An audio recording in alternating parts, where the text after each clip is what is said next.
listening to Miami Hockey on Red Hawk Radio. Good evening and welcome to Goggin Ice Center in Oxford, Ohio. I'm Will Salzarulo, and I'm going to be doing your pre-show for tonight's matchup. The two contenders, 2025 NCAA National Champion and number 4 in the entire NCAA, the Western Michigan Broncos, are against the unranked Miami RedHawks. Now Miami's coming into this matchup with a 16-8-2 overall record, conference record of 7-7-2.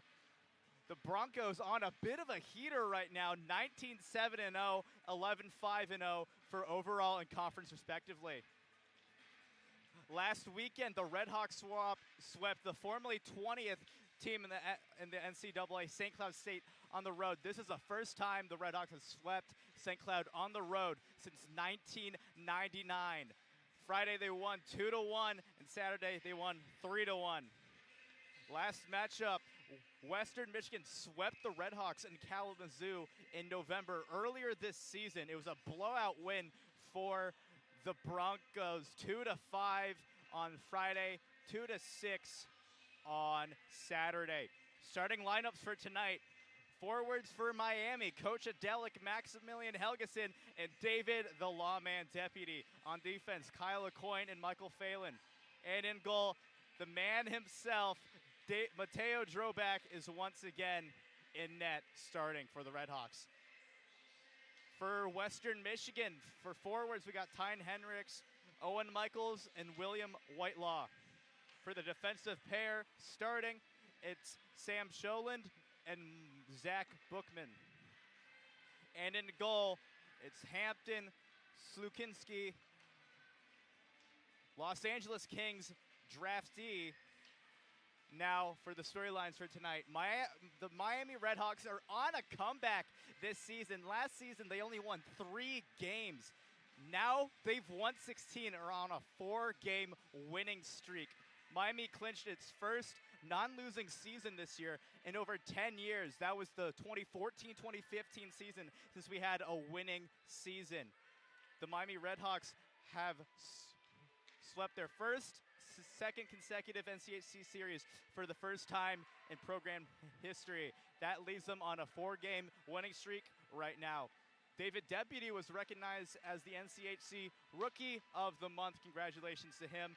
And Western Michigan is looking to season sweep the RedHawks. The RedHawks are 0-2 against the Broncos this season so far. Some keys for Miami's success tonight. Miami has been suffering on the power play. They have to capitalize on these chances that they're getting. They have 0 PowerPoint goals in 5 of the last 6 games. And the first thing Miami has to do in the first period, Miami has to score first. When they score first, they typically win the game. They're 12-1-1 when the RedHawks score first.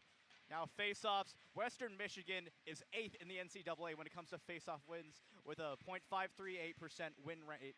And Miami has to capitalize on this. They have to win those face-offs because they can be crucial, especially in tight parts of the game. Some players to watch for Miami: Mateo Drobak, NCHC Goaltender of the Week. This is the 4th time this season he was named so. He has a .918 save percentage. John Emmons, first star of Saturday's game, got his 3rd career goal and lit up the lamp first in his 2nd straight game. Now some players to watch for Western Michigan. Hampton Slukinski is NCHC Goaltender of the Month, the first time in his career, and he's only a sophomore. He led the NCHC in saves in the month of January with 241. Next person to watch out for Western Michigan, Bobby Cohen, freshman phenom from the state of hockey. 16 points, 4 goals, 12 assists. Absolutely really great rookie season for him. Some other games in the NCHC: St. Cloud's against Arizona State. Unranked Colorado College is going up against 9th seed Denver, and the biggest game of the night, in my opinion, number 3 North Dakota is in the state of hockey in Minnesota, is up against number 10th in the NCAA, Minnesota Duluth. And that's about all the time we have for in tonight's pre-show lineup. I have been Will Salzarulo. I'm going to hand it over with play-by-play by Jeff Middleton, and color commentary by Gavin later in the game, so you can have first period coverage only on Red Hawk Radio. You're listening to Miami Hockey on Red Hawk Radio. Stay tuned for Puck Drop.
high atop a packed Gavin Ice Center here in Oxford, Ohio.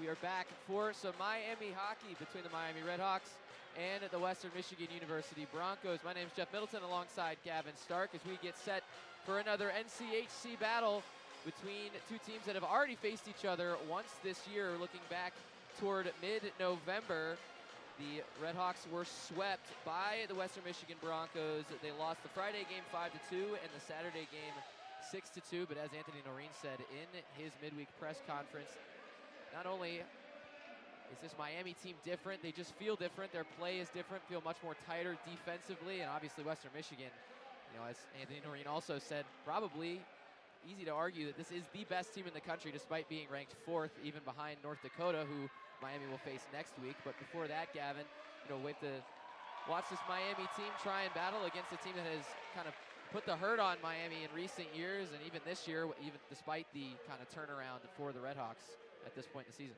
I mean, yeah, you talk about how Anthony Noreen says, you know, it's a different team right now, and this is a team who's came back first back-to-back NCHC sweeps ever. Like, this is a team that is doing a lot of first evers if you look at it.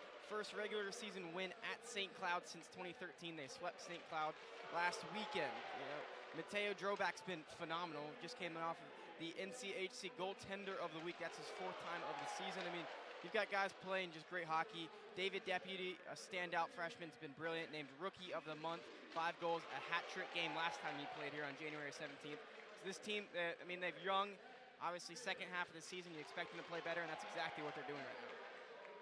100%, and you know, you look at this Western Michigan lineup, obviously plenty of remnants from last year's national championship, and this young Miami team, already seen them once. Fortunately, we'll have to try and get them back for the drubbing that they put on up in Kalamazoo.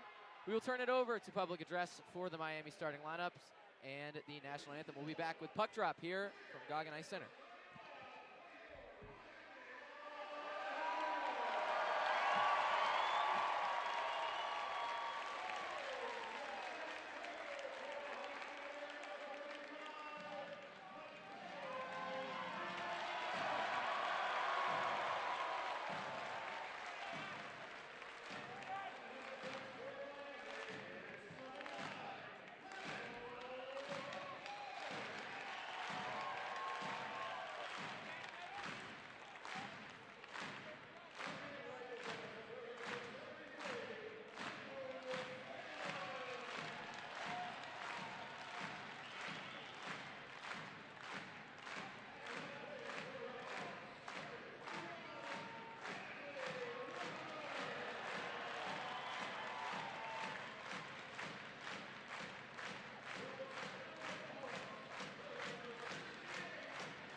student section grows more packed. The general admission grows more packed. There's still a little bit of a line outside as people begin to flood in. Jeff Middleton alongside Gavin Stark here atop Goggin Ice Center as the Miami RedHawks take on the reigning national champ Western Michigan Broncos in an NCHC matchup.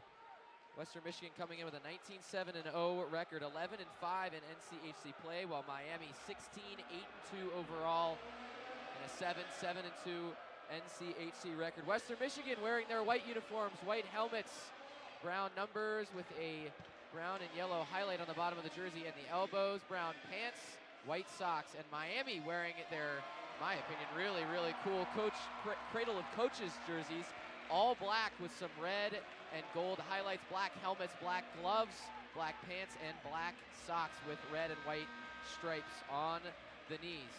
Goaltenders tonight, it's Mateo Drobak getting his 26th start of the season. Only one game he's had off. Matisse Langevin came in for him overseas, in the Grand Rapids Invitational. But a .263 goals against average, .913 save percentage, and across from him in the other crease, it's Hampton Slukinski, the sophomore out of War Road, Minnesota. 25-26, 26 games played, 2.43 goals against average, and a .910 save percentage. Anthony Noreen elects to start his third line of Bradley Walker, Ethan Hay, and Doug Grimes against Pat Ferschweiler's second line of Liam Valenti, Grant Slukinski, and Zach Nearing. Miami moving right to left in this first period. Western Michigan moving left to right. The puck is down, and we are underway. Ethan Hay wins the faceoff back, and Kyle LeCoin's there first. He'll rim it around to the near side wall, where Bradley Walker's hit by Zach Nearing before exiting the puck, and Ethan Hay will just backhand it in. Only halfway, though, into the zone as Zach Bookman takes a big hit there from Doug Grimes. As we're sure to see plenty of physicality in this game between these two teams as that puck is sent all the way down, icing waved off. Ethan Hay's there to beat it. The puck is played over, and now it's David Deputy, like Gavin mentioned, the NCHC Rookie of the Month. After his stellar performances in January, coming across the Miami line is Ty Hendricks, the first line left wing and a draft pick of the New York Rangers. He gives it off to captain and center Owen Michaels. He'll just try and play it in deep, but Michael Quinn's there to stop the flubbed attempt. He'll stretch it all the way up to David Deputy. Deputy fires that one, saved by the right pad of Slukinski. A huge first save for the sophomore as Deputy has it back and takes a big hit from Owen Michaels, but a fantastic stretch pass there by Michael Quinn after the turnover as William Whitelaw, the transfer from the University of Michigan, takes the puck in offside for the Broncos. And this team has started off fast this season a lot of times. 20 of 26 games have had the first goal, but in their last 4 games where they've won all 4, they've started off the game with a first goal, and it looked like a good opportunity right there and looked like they might have put one in the back of the net. But this team, if they can start off fast, I think that's a huge key in this one. Starting fast for Miami means not just picking up the pace with their feet, but also physicality, as we saw a couple big hits early on in this game. David Deputy, the freshman, currently leading Miami in goals, one ahead of the senior Alaska Anchorage transfer, Max Helgeson. As now it's Western Michigan, that back the other way. It's Zach Sharp. Sharp, second line defender, will play it out in front. No one's there, though, as Bobby Cowan tries to reach for the rebound that's sitting in front of Drobak. He sticked that one away, and now it's Cowan once more on the far side. Backhands it down low, trying to find his line mate. That's Zachariah Wisdom, but no dice there. And the 17-year-old Ilya Morozov will take it in and flutter it down as some big hits being laid. Mateo Giampa on the receiving end of one, and Ryan Smith gives one right back to the Broncos as it's Wisdom the other way. Now it's Zidlowski. He'll just flutter that one into the mitt of Mateo Drobak. Things starting to pick up here, not even 2 minutes into this first period. Well, this team playing with a chip on their shoulder, clearly. After a rough little series against Western Michigan at the beginning of the season, they have the home crowd here sold out, and they have a chip on their shoulder looking to make a statement. Missed out on the rankings just slightly this week, and I think that plays a little bit of a factor as how they're coming out right now. Really physical, fast start for them. Also worth mentioning that it is alumni weekend for the hockey program, and Anthony Noreen also in his midweek press conference mentioned that not only do these guys play better when they're in front of families and friends, but play better in front of the alumni as well, as the puck is skittering around behind the net. A lot of bodies flying, but Miami comes up with it as it's Casper Nassen across the red. He'll just dump it in and chase. Sam Scholen's there to beat him as Nassen lays a hit on him. And Western Michigan, despite the obstacles in the way of Casper Nassen, just move it out and break out cleanly as it's Zach Beatty behind the Miami net. And Mateo Drobak just pounces on that one before any Western Michigan sticks can get there. Western Michigan with an early shots lead, 3-1. Looking back on that one shot for Miami, David Deputy, like you mentioned, leads the team in goals, but if you want to get past this Western Michigan team, you have to get past that brick wall in net. Hampton Slukinski obviously helped lead Western Michigan to that national championship as a freshman. Draft choice of the Los Angeles Kings, has a .916 save percentage in 51 career games, allowing just over 2 goals against per game as well in those career games. A fantastic goaltender, and you could argue easily the best in the NCHC. Battle of the goaltenders tonight between Drobak and Slukinski. Absolutely. Zach Nearing in the far corner plays it up for Volk, who fires that one, but that was a relatively easy save. And now it's Valenti, fires that one. That one's blocked in front by Deputy. Sacrificed the body there as Helgeson isn't able to get it clean out.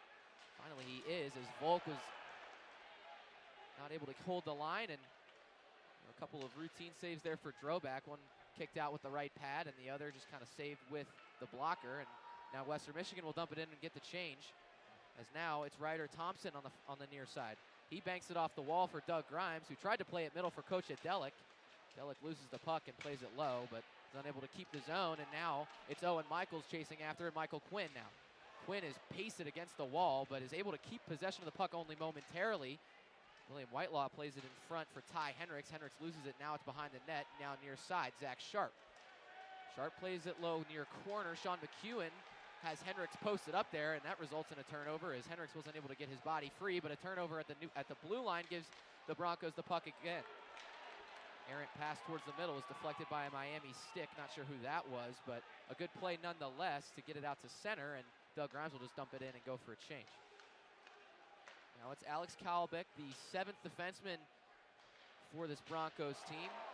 Go 13 forwards and 7 defensemen tonight.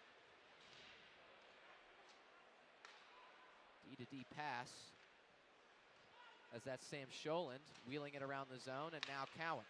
Cowan fires that one into the shoulder of Drobak. He makes the save and holds on for a face-off. And Drobak busy early in this one. In the first 4.5 minutes or so, already 5 shots on goal for Western Michigan. That's one of the things that Western Michigan does so well. Not only do they generate lots of shots, but they're able to kind of keep possession in the zone, and Miami obviously wants to play with the puck more than they want to play without it against a team like Western Michigan. But as of now, like you said, Gavin, not a ton of puck possession, more just kind of rush chances as Western Michigan wins that face-off back. Bookman goes D to D. That one's fired by Scholand. Again, into the same shoulder of Mateo Drobak. This time from more of an awkward angle. Not many goaltenders as confident as Mateo Drobak is right now, though. So I think there's a lot of confidence with this team in Drobak, especially going into tonight. Drobak, the first Miami goalie to win 15 games in a season since Jay Williams over a decade ago, 2014-15. It's the last time that any Miami fan saw a goaltender win 15 games or more, and obviously Drobak getting plenty of starts, a 15-8-2 record, but has been the backbone of this Miami team that has really turned this program around and continues to do so. As they break out of their zone now, Smith flutters a puck up to Ilya Morozov, and he'll get it back after the line was held. And now Ryder Thompson plays it off for Vlad Lukashevich, the Michigan State transfer and the current leader in assists for this Miami team. Blake Messenberg is hauled down at the blue line, and then Liam Valente has the same thing done to him, but no calls coming either way. And now Ryder Thompson fans on a pass, but is able to exit the zone regardless. And now it's Messenberg once more. He'll just dump it in, takes a hit from Grant Slukinski, the brother of goaltender Hampton Slukinski. And there's a big hit laid by John Emmons, who had himself a weekend last weekend against St. Cloud State. Goals in both games. And didn't really find the lineup early in the year, but kind of played his way into it and obviously making the most of it, as now Owen Michaels and Ty Henricks go 2-on-2 below the Miami goal in the offensive zone for Western Michigan. Now Michael Phelan pries the puck out, plays it off for Deputy with the backhand. Deputy will just play it backwards to Sean McEwen. McEwen fires that one around. Helgeson makes a nice touch pass through his legs to Coach Adelic, and Delic goes the other way. It's 2-on-1 with Deputy. Deputy fires that one backhand. A nice saucer pass, but goes well wide of Slakinski's glove. Now Miami holds the offensive zone just for a moment before Whitelaw is able to play it cross ice. For the Western Michigan player, that's Grady Gallatin, got a shot on net before being hit into the boards behind the Miami net. Nothing that Mateo Droback couldn't handle though, and now the Miami netminders back to play it. Unable to escape the zone are the RedHawks before Ethan Hay fires that one all the way down for an icing. And so far, a lot of Western Michigan offensively, but the RedHawks, two great opportunities really in the fast break. David Deputy with two really good chances to get it in the back of the net, just missing on both of them. But this team showing some fight early. Absolutely, and Deputy's such an interesting story. Obviously, was playing with the Omaha Lancers last year and then was moved to Muskegon, where he won a Clark Cup championship in the USHL with Shika Gadzhiev, who was also a Miami prospect before having eligibility issues and ended up returning back to Slovakia after a brief stay with the Cincinnati Cyclones in the ECHL. But Deputy hurt in the first game of the year this year for Miami against Ferris State, and then was out for a couple weeks, but has returned with a vengeance. Obviously been playing well above the expectation for him, but you know, he just moves his legs, plenty of effort obviously there. He's scrappy, knows how to battle along the boards, and obviously has a pretty good shot too if you're leading the team in goals as a freshman. Western Michigan once again holding the offensive zone here. It's this third line of Bobby Cowan, Hakarainen, and Zachariah Wisdom, and now it's Wisdom on the far half wall. Wisdom makes a move out front. Puck is loose. Throwback holds, and we're gonna get a little bit of a scrum here as there was a little bit of pushing and shoving. Irho Hakarainen was pushed from behind by, looked like Ryder Thompson of Miami, right into Droback, but Droback able to make the save on what was a kind of a leaky play for Miami's defense, and that brings us to the first media timeout of this game. Score still 0-0, shots 9-1 in favor of the visiting Broncos. We'll be right back with you after this media timeout. You're listening to Miami Hockey on Red Hawk Radio.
Back here at Goggin Ice Center, Steve Coach Cady Arena for Hockey Alumni Weekend. Miami against the Western Michigan Broncos. Jeff Middleton alongside Gavin Stark. We are at the 12:28 mark of the first period. Shots 9-1 in favor of the visiting Broncos. And Gavin, obviously we've seen Western Michigan take full advantage of everything that Miami has given them to this point. Well, yeah, it just felt like a survival before the first media timeout, hoping for a better stint here in this frame for the RedHawks. Cole Spicer makes a nice backhand play across to Zach Beatty. Cole Spicer, the extra forward for the Broncos tonight. An interesting story about him as we watch this play towards the front of the net. A great glove save by Droback, but Cole Spicer's an interesting forward, interesting player. He played his first 2 seasons of college hockey at Minnesota Duluth, obviously in the NCHC as well, but last year did not end up playing college hockey. Instead, he ended up playing in the USHL for the Dubuque Fighting Saints after his second year at Minnesota Duluth was kind of cut off due to academic ineligibility, and then he had committed to Arizona State, but then flipped that commitment to Western Michigan. So a little bit of a back and forth pass, but here he is playing for the reigning national champions. That's a big hit laid there by Garrett Sidlowski on Bradley Walker, but we know Bradley Walker is kind of a bowling ball around here as he takes that. A nice play in front, scores! Out of seemingly nowhere, this Western Michigan fourth line strikes. A turnover in the neutral zone resulted in an odd man rush, and it's Garrett Sidlowski who laid that hit on Walker that ends up at the right place at the right time.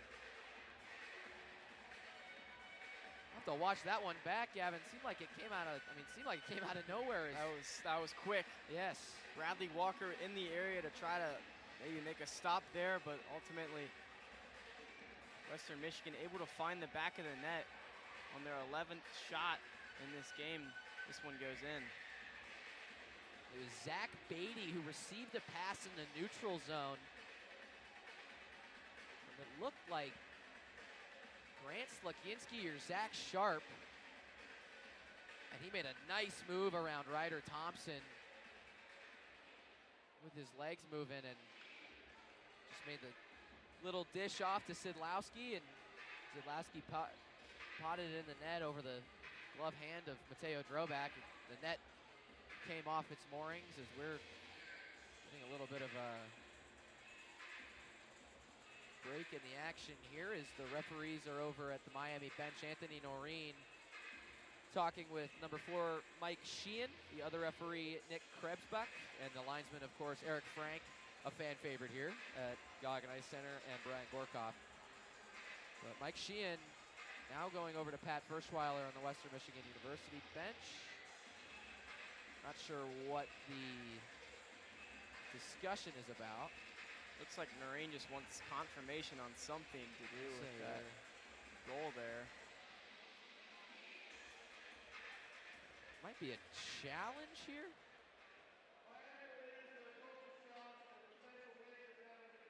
So Miami's going to use their coach's challenge. They're going to challenge a potential major here.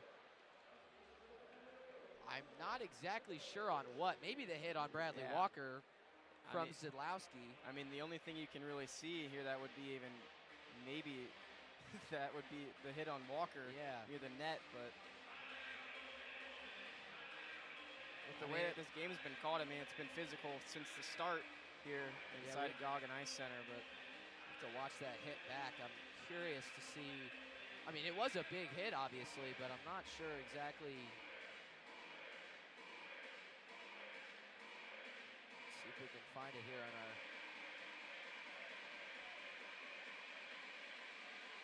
Yeah, I mean, I'm not sure at all what they're challenging here, and it might, of course, this might just be a ploy from Noreen to not use his timeout and instead hopefully have this take a little longer and kind of break up any momentum that Western Michigan has. I mean, the shots are 11-1, so Miami needs any kind of break that they can have. Right, just coming off of the media timeout and then this happens, it's a good chance to, maybe just regroup and look over some things and keep those legs a little fresh as well for the RedHawks, as, like you said, it's just been all Western Michigan so far in this first 9 minutes of this one. Yeah, so I wish I could provide some more insight into what the major penalty is here, but maybe the RedHawks can get a home whistle here. I was gonna say, we're gonna get a call here from Mike Sheehan. As we suspected, there is no major penalty, and I'm sure that will be asked about in the post-game press conference. But for now, we just kind of have to sit up here and think about what may have been the reason for that. So regardless, Western Michigan is still up 1-0. Shots again 11-1 in favor of the visitors. After a little break in the action, the puck is back down. Miami wins the draw. It's Vladislav Lukashevich who just plays it off softly to Max Helgeson, and he'll dump and chase against Alex Kalbick, who will play it all the way around. Michael Quinn will then rim it around once more for Miami. Lukashevich pinches in for a moment, tries to win this puck battle as David Deputy gets in there as well. Deputy comes out with the puck on the near half wall. Mohawks his way and will dump it cross corner as now Quinn pinches in. Quinn pressed there by Liam Valenti. He plays it up to no one as Helgeson just wasn't in the right spot, and now it's Zach Nearing across the line, and Helgeson holds for a second before rimming it around, but pinching in now is Sam Sholin. Avoids a hit there from Koshadelic. He'll play it towards Grant Slikinski, who's in the slot, but it gets sick there from Lukashevich, and he'll block it off as another shot comes in. That one's Sholin again, who's been very active in this first period. Now Lukashevich ties his stick up and plays it off the wall to Michael Quinn. Quinn stretches once more for Delic. Delic takes it across the center M. He'll just flip it in, and Owen Michaels bats it towards his own corner and then receives it himself, and will just take it up by himself before losing it to Ryan Smith, and Smith promptly throws it into the Western Michigan bench. Western Michigan just all over the puck in this one so far. I mean, the RedHawks just can't even get anything going offensively. When they just had possession down there moments ago, weren't able to really find anything, and Western Michigan took over the puck immediately, it feels like. And that's one thing this Western Michigan team does so well. They're just suffocating. It's probably the best word to describe how they play defense. You know, obviously they're a talented offensive team, but the offense only comes because the defense is just so strong. And now it's Ryan Smith who take it in 1-on-2.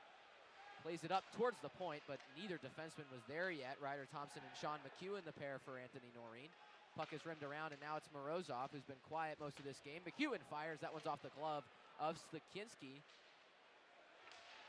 Now it's Morozov battling, but the puck squirts out to Michaels, and Morozov is hounding him, but Michaels able to keep possession before throwing that one across. And now Sean McEwen is tripped up, and there will be a penalty. Miami's going to go to the power play here.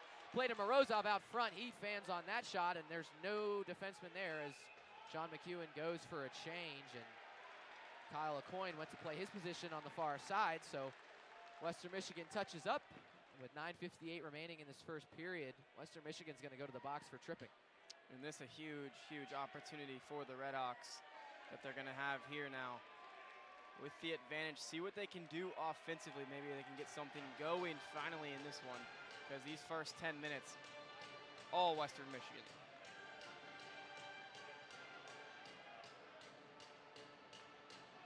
Every student standing up inside of Coach Cady Arena, waiting for the first goal for the RedHawks, just waiting to erupt, it feels like. The fans serenading Ty Hendricks. And like you said, Gavin, this is the first time that Miami will really have any chance at possession here with the man advantage. Is that, you know, they've gotten a couple of counterattack chances, but still only one shot registered on the board. And Morozov gets kicked out of the face-off circle. Coach Adelic comes in against Owen Michaels. Michaels wins that face-off back, and Theo Wahlberg gets a little physical there with Ilya Morozov, but no call coming. Morozov had an opportunity at the net there too, and tripped up a little bit. Fans looking for a call. It's hard to get that one when you've already got a power play, but regardless, Miami fans are not going to be happy about that one. Michael Quinn able to hold the line for a second. David Deputy there, and Miami doing everything they can to keep this blue line against three Western Michigan defenders, and Hampton Slikinski ends up with the puck, and he'll throw it off the boards. And now David Deputy is tripped, but there's going to be no call here again.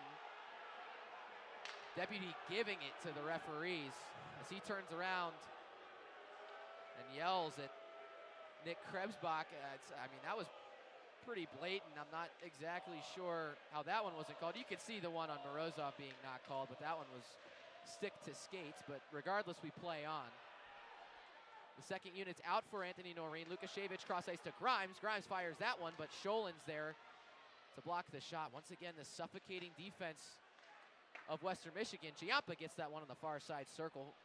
Skies that one, and now it's Ryan Smith who just spin passes it to Lukashevich. Lukashevich fires that one. That one's blocked again. Zach Sharp in the way this time. Lukashevich once more near side. Now Lukashevich to Helgeson, back to Lukashevich. That one's blocked in front.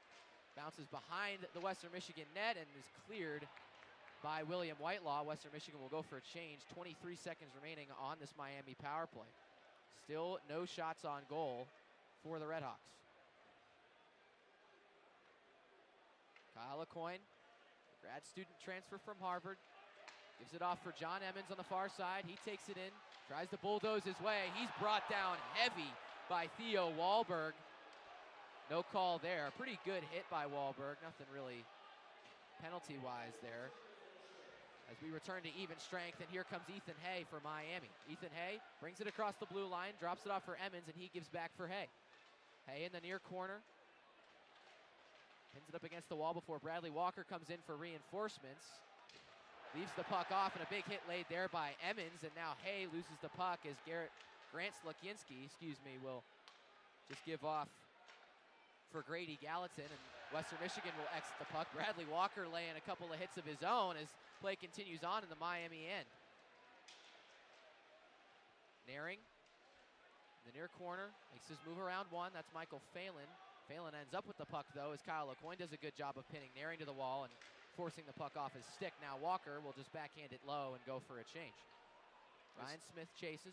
This Red Hawk team frustrated, and you can see it in the play right now after that power play, not having any opportunities. They're just frustrated with how Western Michigan's just hounding the puck right now. That could have been too many men there. I'm not exactly sure, as man was getting off the ice for Western Michigan. A good stick there by Casper Nassen nonetheless, as the Miami bench was screaming for too many men. You could hear him from all the way up here. Again, no call. Miami still with only one shot, regardless of the penalties that you might want to be called. 6.5 minutes left in this first period. You can't only have one shot. That one shot comes from David Deputy. A pad save by Hampton Slakinski was the answer to that breakaway. Now Lukashevich leads off for Ryder Thompson. Thompson will backhand it up. Deputy unable to control the bouncing puck, and Lukashevich ends up with it in his own end. Now Max Helgeson backhands it to Deputy. Deputy just one hand touches it, tries to get it past the defender. Unable to do so as the puck is pinned to the wall. Another hit laid there by, I believe that was Sidlowski. Hoshadelic blows a tire and runs right in front of the Western Michigan bench as the puck is sent all the way down to the Miami zone. Droback out of his crease to play it, and now in the far corner it's Sidlowski, plays it to the middle for Spicer. Spicer unable to control it, but a turnover by Giampa against Beatty as 3 Redhawks are on the far half wall, and they'll just flip it out before Giampa chases. And a hand pass is called on Western Michigan. And the crowd just, at this point, begging for anything call-wise after the few missed calls on the power play and moments after. This team just, or these fans just begging inside for something. Regardless, we are at the second media timeout of this first period. Score 1-0 Western Michigan. Shots 12-1 in favor of the visitors. 5:23 remaining in this first period. We'll be back with you. This is Miami Hockey on Red Hawk Radio.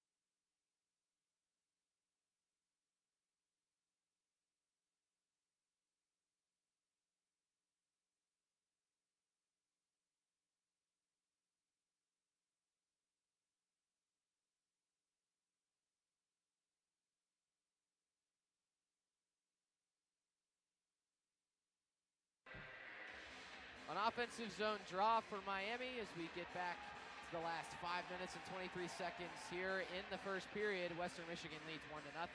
Shots 12-1 in favor of the Broncos as well. And like we were talking about during the break, Gavin, obviously, you want some penalty calls to try and help you out with momentum, but it doesn't really matter if you only have one shot against the reigning national champions. I mean, you're just seeking for anything right now for the RedHawks. These final 5 minutes are huge as you finish out this first period.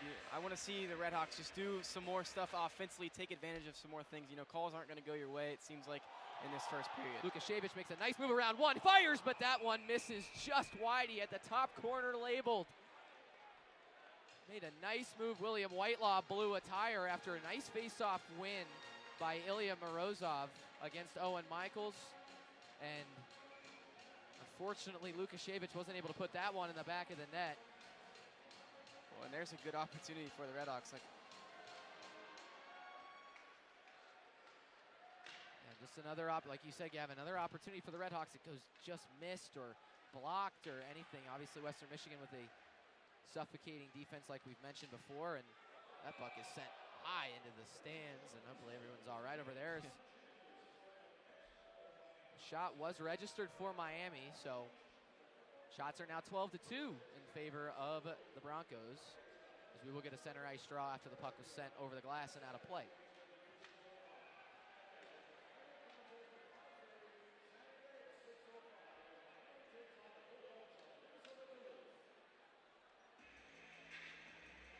It'll be Ethan Hay against Grant Slikinski.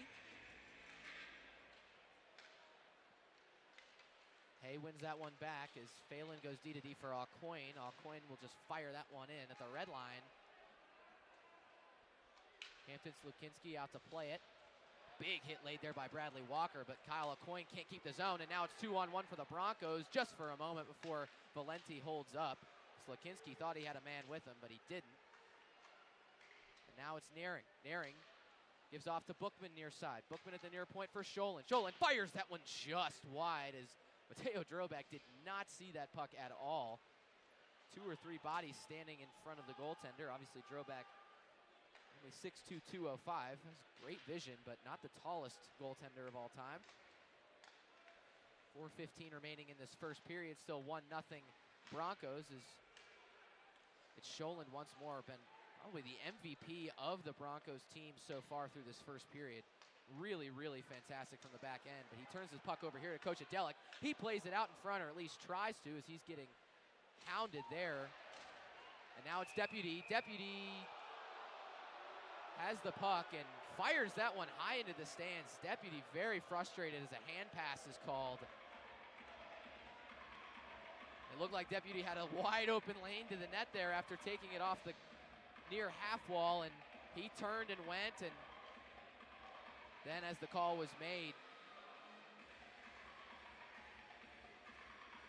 Well, we talked about frustration a little bit earlier and how this team's just kind of frustrated right now. I don't think there's a player more frustrated so far in this first period than David Deputy. He's had a few opportunities. So Deputy just received a 10-minute misconduct after that whistle. He sent the puck over the glass in frustration, like you mentioned, Gavin. Very, very frustrated after he was tripped earlier, and obviously didn't score on that breakaway earlier too, which probably doesn't help the frustration. But now, after the call was made for a hand pass, as he has a wide open lane to the net, Deputy goes over to the far side of the zone and sends the puck into the crowd. And so now Miami's leading goal scorer is off the ice for at least the rest of this period, 3 minutes and 54 seconds, and then he'll come back to the box for to serve the rest of his 10-minute misconduct. And a team that struggled on the offensive end so far in this first period. Exactly. Your offense is off now. So it's 4 unsportsmanlike conduct. So no power play for Western Michigan. It's just a 10-minute misconduct because of that. Little mishap there by Deputy. Obviously not a disciplined decision-making process there from the freshman, but sometimes you're in the heat of the moment and things like that happen. I'm sure that it will be discussed in the locker room, as now it's John Emmons for Miami. Brings it across, fires right into the glove of Hampton Slikinski. Made that one look easy. Yep. one of the best goaltenders, if not the best goaltender in NCAA, and showing exactly a lie with that one there. As Emmons fires off a good shot too. Really kind of the only other shot other than Deputy's breakaway that had any chance of going in. Obviously, Slukinski made it look extremely easy. Watched that right into his glove, but anything on net is a good shot. Considering the shot differential at this point is 12-3. With 3:14 remaining in this first period, Western Michigan wins the draw as puck is sent all the way down. Icing is waved off. Might be called for a moment, but Eric Frank vehemently waving that off and screaming to all the players that it's no ice. Ryder Thompson was waiting for it. Yep, he sure was. And now Ryder Thompson turns the puck over to William Whitelaw. Whitelaw finds Michaels, spin move in the slot, gives off for Gallatin. He fires that one well above the crossbar to the blocker side of Droback, and now it's Zach Sharp, gives off for Ty Hendricks below the Miami net. Hendricks battles Ryder Thompson up to Whitelaw, now Gallatin. Gallatin fires, deflected, left pad saved by Droback. A good kick there on the deflection in the slot by Owen Michaels. Now Michaels once more on the near half wall, gives it up for Sharp. Sharp finds that one. That one's sent right into the glove of Droback, and I believe that Whitelaw was pushed in. Droback gets right back up to his feet, thankfully. I doubt there's going to be a penalty here, and I don't think there should be, as McEwen pushed him in. It's the same thing that happened earlier. Or maybe there will be.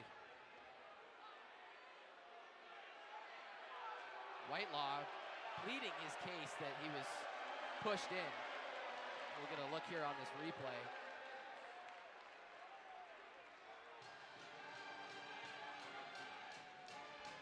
As with 2:23 remaining in this first period, looking here is, it looked like Morozov, I don't know if he was actually pushed in. Maybe guided in is probably a better term. I would say that just going after the puck, and Morozov happened to be behind him, honestly, out of position. It goes in the RedHawks' favor.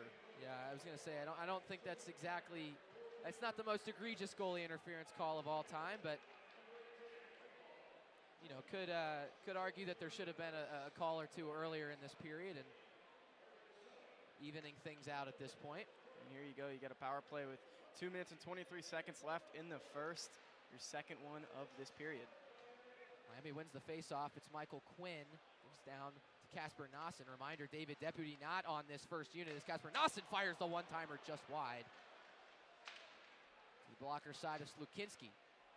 And a good clear there by Colby Volk, and Miami will have to regroup. But yeah, I mean, that Deputy penalty looks even worse now as they're missing their top goal scorer on their top unit.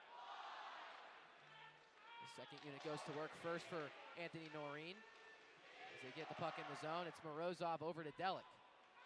Delic holds, almost a high stick there, but waved off. Now Nossen up to Quinn. Quinn center point, gives off for Smith. That one fired right into the glove of Slukinski, who was moving to his right. And just found the puck as it was sent off the stick of the sophomore Quinnipiac transfer Ryan Smith. And Slukinski, I don't think there's a goaltender that makes it look any easier than him. Yeah, if there's anything that I've enjoyed is the privilege of watching Hampton Slukinski the last couple of seasons. He's like you said, Gavin, he just makes everything look so easy. It's ridiculous. Yes, it's ridiculous. I mean, he's not the biggest guy by any means either. Only 6'2", weighs only 175 pounds, but you just would never think so. His movement and agility is extremely impressive. As the first unit for Miami is now out there, Doug Grimes, Max Helgeson, Ethan Hay, Mateo Giampa, and Vlad Lukashevich. Helgeson in to take the faceoff after Hay is kicked out. Seen a couple of those tonight as Helgeson wins the faceoff, but it's bounced out to Giampa, and he kicks it behind him. Now Owen Michaels gives off and fires. It looked like he was going to give off to Zach Wisdom, but he did not. Fired it right into the glove of Mateo Droback. Michaels a very big threat. 26 games played, 8 goals, 11 assists for 19 points. Last season, obviously, one of the biggest contributors to the national championship run. that Western Michigan had. Finished the year with 36 points in 42 games, 18 goals in that span as well. And you talked about it, so many returners from that national championship team last year, none really just as big as Owen Michaels. He's been huge for this program. 100%, and obviously, you know, Zach Wisdom floats that one towards the Miami net, but you know, while there are some plenty of returners from last year's team for Western Michigan, they lost their two top scorers in Alex Bump and Tim Washi. Bump finished the year with 47 points in 42 games, and Washi 38 points in 42 games. Two really big contributors that they lost, but they've been able to make up for all of that production through the transfer portal, and obviously with all of the rules regarding the CHL, they've had a couple of guys come in and do just that as well. Obviously, too, goaltending probably the biggest factor for Western Michigan, and we can see why. As Hampton Slukinski, despite only seeing 4 shots through this first period, is Della Colts for Miami, and now it's Bradley Walker below the Western Michigan net. Slukinski's made all of them look easy, and Vlad Lukashevich just turns that puck over, and Western Michigan will send it all the way down. 4 seconds remaining on this Miami power play, so they will go to the locker room 0 for 2. There's 20 seconds remain on the first period here at Goggin. Fourth line out for Anthony Noreen with 10 seconds remaining as Grady Gallatin makes a nice spin move behind his net, sending Messenberg into the wall, and we get an offside call here with 4.5 remaining in this first frame. And 4 shots for the RedHawks in this first period, unless they can get another one off here and make it 5, but it's almost like you've survived right now. Down 1, where Western Michigan, it feels like, could be up 4. 100%. I could not agree more. And Western Michigan's a team that, you need to not survive against. Because it's really easy for them to just put up 4 goals in a span of 7 minutes or something like that later in the game. And Anthony Noreen also talked about that. But like you said, Gavin, after this first period, Miami survives against Western Michigan. 1-0 is our score, 16-5. Shots on net, but the last shot coming at the buzzer from Michael Phelan, and an easy save for Slukinski. Right, and one thing I had written before this game on how the RedHawks could really, maybe win this one and pull it off the first game of the series was just getting off to a fast start. They've been doing that at a really, really good pace so far in the second half of the season. Today, Western Michigan gets the first goal and dominates the first period, so they do quite the opposite of getting off to a quick start. So it's going to be interesting to see how Anthony Noreen and this coaching staff can really regroup this team. Deputy and the rest of these guys frustrated, obviously, and some temper's been taken out. But it's interesting to see how this team can regroup and really, see what they can do as we head into the second period here inside Goggin. 100%. And, one could argue they did get off to a fast start within the first minute and a half, and then the rest of it was all Western Michigan. So obviously not ideal if you're Miami, but like you said, they're gonna come out here and hopefully the second period find some adjustments, because like you said, Western Michigan was just all over them every time they had the puck in the offensive zone. But regardless, score 1-0 in favor of the visiting Broncos, number 4 ranked in the country. Shot 16-5 as we head into the middle frame. But before that, the intermission report from Will Salzarulo. We'll be right back with you after this break. You're listening to Miami Hockey on Red Hawk Radio.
listening to Miami Hockey on Red Hawk Radio. I'm Will Salzarulo, and this is your first intermission report for tonight's matchup. There was only one goal in this first period, and that was by Western Michigan. It was pretty early. It was almost halfway through the first period.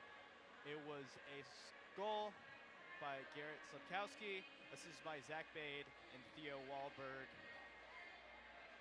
That is the only goal for the first period. Now, Western Michigan has been the more dominant force tonight. Western Michigan with 16 shots on goal. Miami only with 5.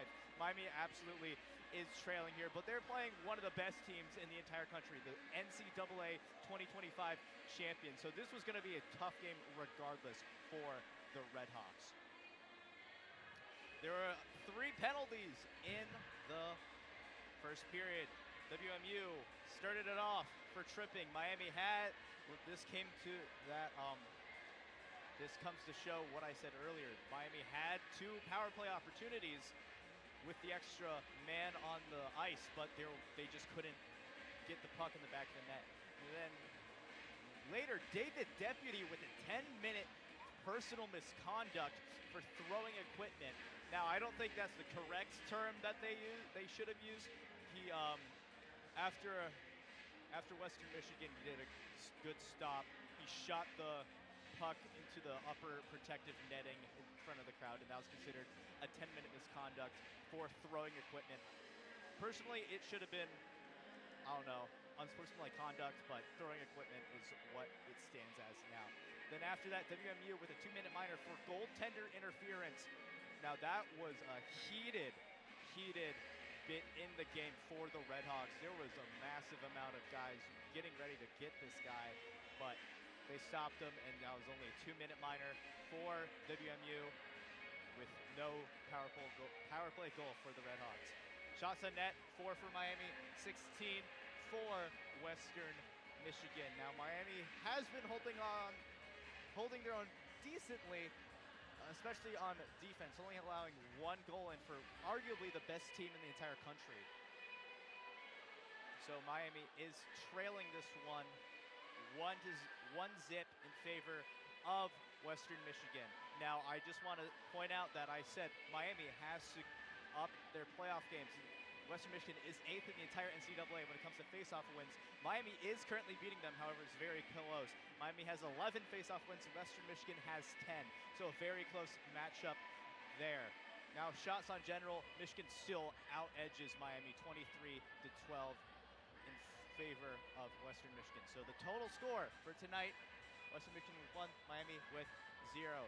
Other games in the NCHC. North Dakota is up against Minnesota Duluth.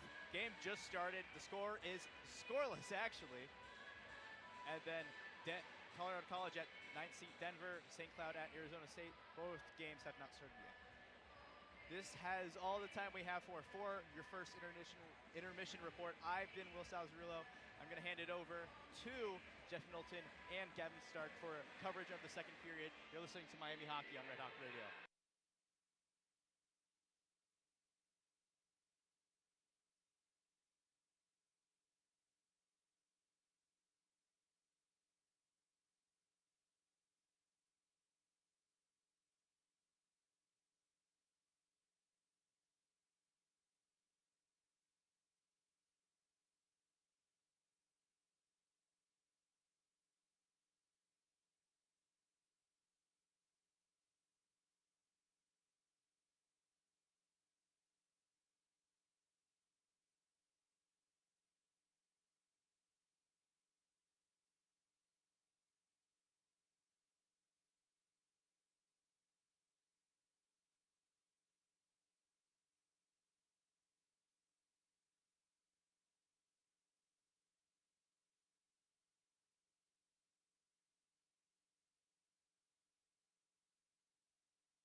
Back here at Steve Coach Cady Arena for the second period of this NCHC matchup between the Miami RedHawks and the Western Michigan Broncos. Jeff Middleton alongside Gavin Stark. And Gavin, a not so optimal first period for the RedHawks. Obviously a fast first couple of minutes. David Deputy received a stretch pass from Michael Quinn, but unable to convert on the breakaway. And after that, it really felt like Western Michigan kind of just kept them from any offensive chances at all, whether it was blocking shots or even taking the puck away in the neutral zone, just preventing anything threatening at all in front of Hampton Slukinski. So what does Miami have to do here? Try and get back in this game as the shot differential 16-5. Yeah, I mean, it starts with offensive possession. Western Michigan's been just hounding the puck, and you know, you used the word a couple times, suffocating, and that's exactly what it feels like when you watch that first period. And the RedHawks just have to have more possession on the offensive end, creating more opportunities. This is a young team, but they're used to these opportunities, and they got to take more advantage of this team. Of these opportunities. Deputy going to be out for the first 5 minutes or so. So it's interesting to see what this offense can do without him. Puck is down. Miami moving left to right. Western Michigan moving right to left in this middle frame. Puck was sent out of play 5 seconds in. And Mateo Drobak tested early and tested often. Made a couple of big saves against these Broncos, and that's kind of how it was up in Kalamazoo as well. Some really big saves that resulted in a closer game than what it probably could have been, but Miami, a resilient team, have been all year, hoping for a better overall effort in this middle frame. It's Western Michigan that gets possession early. Sam Scholand, who was fantastic for the Broncos in that first period, really, really strong from the blue line as he kind of activated pretty much every chance that he got with the puck. Bradley Walker makes a move inside the blue line, but loses it to Theo Wahlberg, the defenseman for the Broncos. Ottawa Senators draft pick is now it's Liam Valenti, plays it cross ice for Colby Volk. Volk plays it down low, and now Miami forces a turnover. It's Blake Messenberg the other way. His fourth line was strong in that first period. Didn't get a lot of ice time, but made the most of what they had. John Emmons recorded a shot, and it was the first shot in a while for the RedHawks at that point. And now it's the second line for Miami. Mateo Giampa, Ilya Morozov, and Ryan Smith out there with Vladislav Lukashevich and Michael Quinn. As Ryan Smith makes a nice pickpocket of Zach Sharp, but just a little bit too far for him, as now it's William Whitelaw up to Ty Hendricks on this near side. Hendricks moves against Quinn, puts a shoulder down, and moves it around the Miami net. Turns it over to Coach Adelic, but gets it back right before it's kicked away. And right to the stick of Casper Nossen, who moves in offside. The puck is sitting outside the blue line. Coach Adelic takes a big hit. Now it's Zach Sharp again. In a quasi 3-on-2 before it's pickpocketed by Max Helgeson of Miami. Sean McEwen lays a big hit there on William Whitelaw. Urho Hakkarainen has the puck taken away, and now it's Helgeson and Delic on a 2-on-1. Delic holds, fire, scores!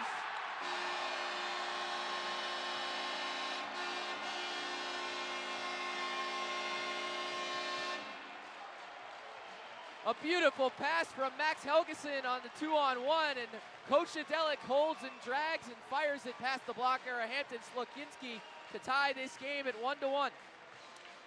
And the RedHawks in the first period had a few breakaway opportunities. Weren't able to find the back of the net, but this one, their first one of the second period, they find the back of the net and knock this one up at 0-0. Wow, RedHawks come out blazing in the second period.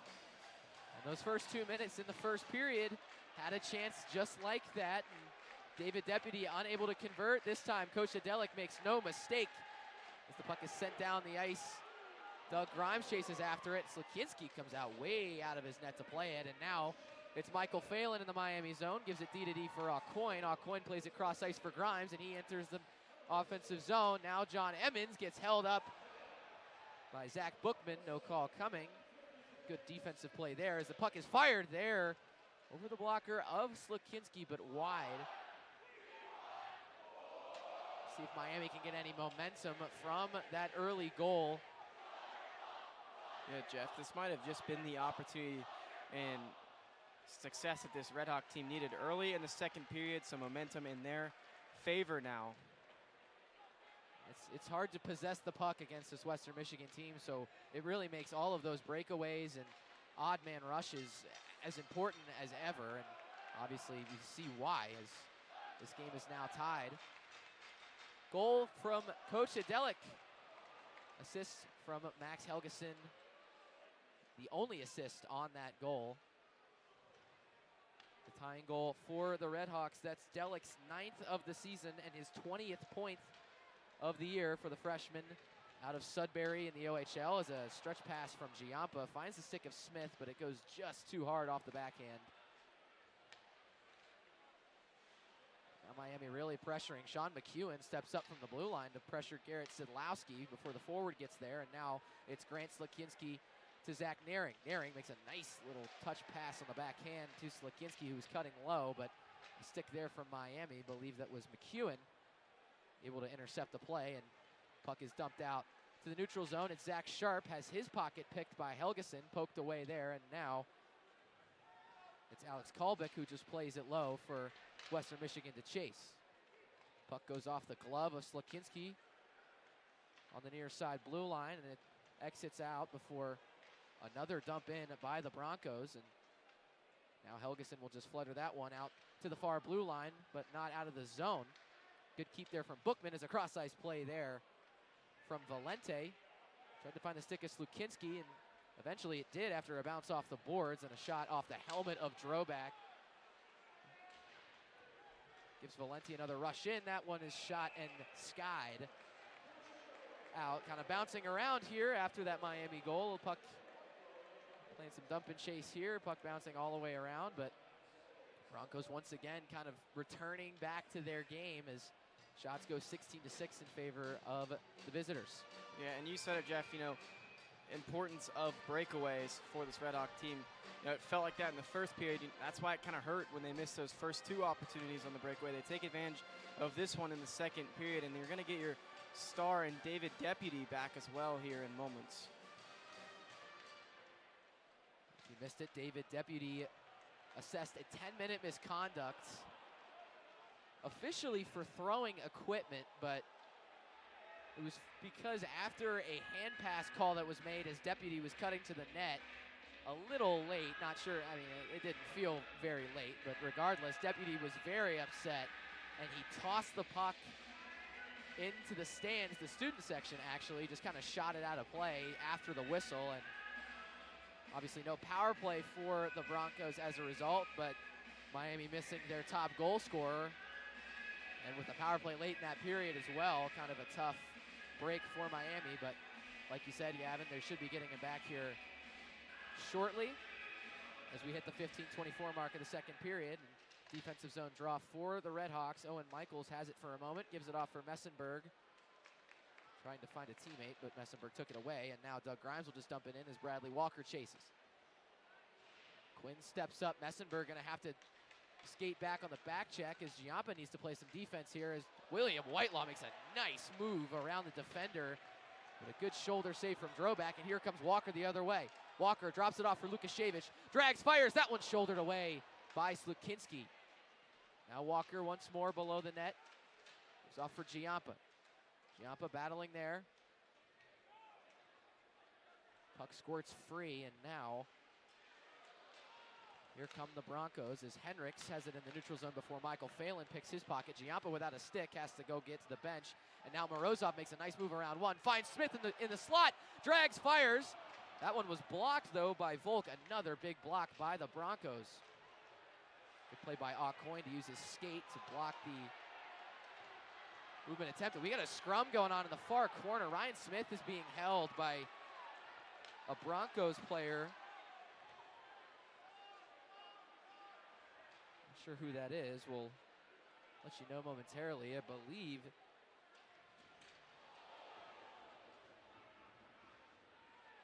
that's Eero Hakkarainen. It is. As Miami enters the offensive zone and now battles in the near corner. Hakkarainen and Smith getting into it a little bit, but separated now. Helgeson finds a man in front. That's Nassen. Hits the post. Slakinski was out of his net, just a little bit out of position, and now it's Delic. Net's off. Delic scores, but the net's off, and It was off well before Delic had the puck, and the whistle was not blown. So not really sure what Delic's supposed to do there. Is he's just playing the play out, but I'm honestly not sure whose fault that is that the net came off. But yeah, Slakinski was way out of position, and Kasper Nassen just tried to reach around his extended right pad, but couldn't do it fully. And that might have been the longest possession offensively that the RedHawks have had besides their 2 power plays in the first period. For sure. And you see what happens there. A huge opportunity, nearly scoring a goal there. If the goal doesn't come off there, it's a goal for the RedHawks. They're now up to 7 shots, and they're inching their way back offensively, it feels like right now. 100%. It looked like Maximilian Helgeson took the net off as he tried to move through the crease. Iro Hakkarainen had a little bit of a push on him as well, which that didn't help anything, as Vlad Lukashevich holds the zone and gives it off for Doug Grimes. Grimes fires that one well wide. Now Emmons is held up behind the net. Grimes launches himself, trying to hit, I believe that's Grady Gallatin, it is, and he just sent himself hard into the boards as Western Michigan exits the other way.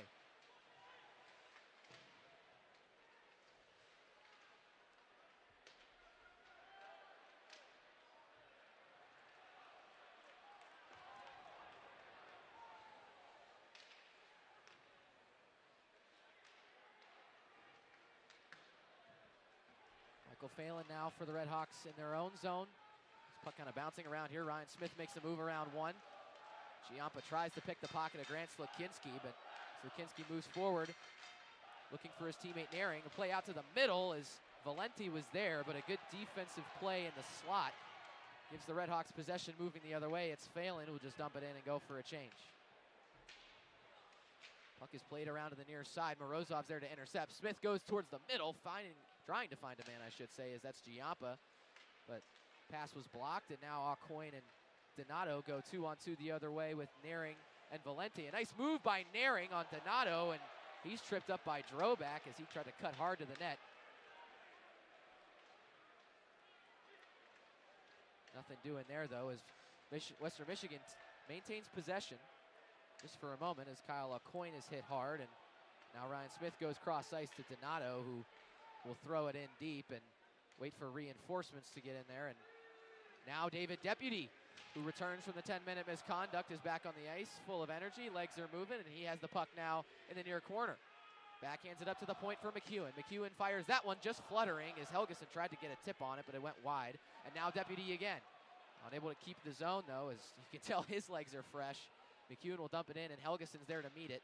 Zach Bookman will backhand it for Western Michigan, and it goes all the way around to Ty Hendricks. Hendricks has that puck poked off his stick by Deputy. Now Delic gives off for Deputy again. Puck moving just a little bit towards the middle, but a good play there by defenseman Theo Wahlberg to poke it away. Now Delic in the slot is hooked for a moment, but looking toward the ref for a call and will not get it. That's a pretty light hook there, but it sent Delic sprawling on the ice, and Western Michigan will dump and go for a change. Now Sean McEwen. McEwen fires that one around, but a good keep by William Whitelaw just for a moment as he goes for a change. Miami ends up with possession of it, though, again, and now it's Kasper Nassen across the blue line. Nassen. Good hit laid there by Zach Sharp of the Broncos, and he forces a turnover, and up comes Wisdom. Wisdom gives off for a moment, turns the puck over, though, and now it's Nassen, gives off for Emmons. Emmons will just play it deep and slow as Nassen's there to chase it against Volk. Here comes Iro Hakkarainen, a nice play off the boards. It's Wisdom. Wisdom gives off for Hakkarainen. That one's blocked by Quinn. Here comes Doug Grimes the other way. 3-on-2 goes Miami. It's Grimes. Holds that one, and a good play there by Volk with the stick to poke it off. So a couple of odd man rushes each way for these two teams, and now it's 2-on-2 the other way. It's Kalbick for Western Michigan. Kalbick gives off to Beatty. Beatty once more for Kalbick, and there is Cole Spicer now. Phelan gives up for Bradley Walker after the turnover by Spicer, and a dump in by Beatty as Aucoin's there to chase. Pressured there by Spicer, and Phelan's just going to try and get rid of the puck. Had his stick lifted for a moment, but got it back, and now Aucoin will play it off the wall to Walker. Rozov forechecking.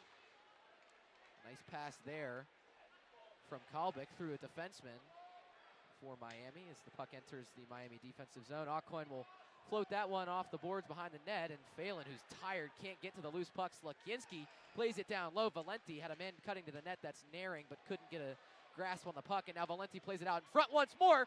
Kick save there by Drobak on the light backhand play to the net by Slukinski. And now Miami goes the other way. It's Deputy, but the puck bounces over his stick, and the Miami defensemen are finally able to get a change. A reminder that in this second period, the change is long, so a lot harder to get off the ice if you're stuck in the defensive zone. But an icing call at 8:59 remaining in the second gives Miami an offensive zone draw. And a much-needed stoppage there for everyone to just catch their breath, including us here inside the booth. I mean, this is just a second period that has flown by already at the 9-minute mark. Just has flown by. And that's exactly what the RedHawks are wanting right now with how this game has played out. Tied 1-1 after the goal earlier in this period, and it's flown by since then. Like you said, this period has been fast, very back and forth, very different than this first period, and as a result, Miami has felt much more in this game, as now it's Mateo Giampa. Nice little stick handling move. Plays it to the corner, but Western Michigan's there first, and Zach Naring will float it down. Liam Valenti gives chase, no icing for the Broncos. A really good play there from the defensive zone after that icing, and McEwen will just play it down the ice, and fortunately for him, it goes on net. Tried to find the stick of Giampa, but unable to do so. And Western Michigan will ice it once more. I've been impressed with this team's fight in this period.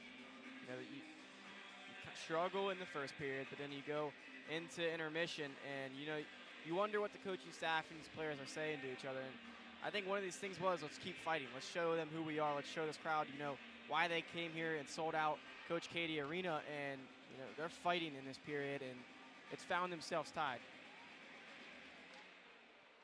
Face-off win by Miami. A shot from Lukashevich from the point. Good save there by Slukinski with the right pad. And now Lukashevich once more plays it low, goes for a change. Looks like he's holding his left arm, which that is not good for Miami. Yeah, he's nursing that left arm, and he's going to go back to the locker room. I'm not exactly sure what happened there. A really big loss for Miami if it keeps Lukashevich out for a long period of time. Nonetheless, play continues on as Emmons is walloped by Owen Michaels. Able to stay on his feet, though. Big hit laid there. And now it's Morozov off to Nassen. Nassen finds a man in the middle. It's Aucoin, gives off one more, but has the pass deflected, and here comes William Whitelaw with Ty Hendricks. Whitelaw with a nice saucer pass to Hendricks, but it goes off his skate. And now Morozov will just hold and try to find a man in the middle. That's Aucoin, and plays it off to Deputy, who tips it down low and actually doesn't tip it at all. It'll go for icing on Miami. So with Lukashevich down and back in the locker room, looks like Nick Donato will get a lot more playing time than he has. Only taken a couple of shifts here so far in this game, and here he is back on the ice alongside Kyle Aucoin, who was originally paired with Michael Phelan. Good face-off win by Ilya Morozov, something he's very good at. The youngest player in college hockey, Ilya Morozov is. 17 years old. He makes a nice deflection there to stop the pass as Zachariah Wisdom takes it off his stick. Eero Hakkarainen had a shot for a one-timer, but it was just a little bit too far in front of him as he bodied Kyle Aucoin behind the net, and that one sailed over the net. Wide open it was for Zachariah Wisdom. And Kyle Aucoin, after getting hammered into the boards, would have been a goal had Wisdom put that even on the net. That was, I don't think I've seen anything like that. Well, what do you need to beat the reigning champs? Some things to go your way, and there's one of them. Absolutely. Yeah, a big hit laid there behind the net on Kyle Aucoin, whose man was Hakkarainen, and Hakkarainen ended up coming in front of the net and making a play on the puck, and Aucoin hadn't gotten up yet. Hakkarainen passed it off to Wisdom, and Wisdom missed the net, but fortunately for Miami, this game remains tied. Shots are 19-8 in favor of Western Michigan. Score till tied, 1-1. 6:33 remaining here in the second period. We will be with you right after this media timeout. You're listening to Miami Hockey on Red Hawk Radio.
So after a big miss by Zachariah Wisdom, this game remains tied. Jeff Middleton alongside Gavin Stark as we get set for the final 6.5 minutes of this middle frame. Score 1-1.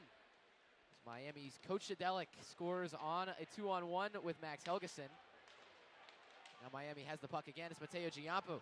Mateo Giampo fires that one. That one's kicked away by Hampton Slokinski. Miami much better in the second period, just in terms of puck possession. Is Giampo a little tired, is not seeing the puck behind him, and Western Michigan goes the other way. Zach Beatty made a really nice move on Michael Phelan, I believe. Or excuse me, Kyle Aucoin, and Aucoin tripped him up, and that's going to be a penalty. So Western Michigan will get their first power play of the game. And this is huge. This is huge for the RedHawks. 100%, as Western Michigan has killed both Miami power plays already thus far. And not the first penalty for Miami, as we touched on. David Deputy with a 10-minute misconduct for throwing equipment. That's a first that, at least for me, I don't know about you, Gavin. I've never seen it. Regardless, we hit our second and final media timeout of this second period. The score still 1-1 as Western Michigan heads to a power play. You're listening to Miami Hockey on Red Hawk Radio.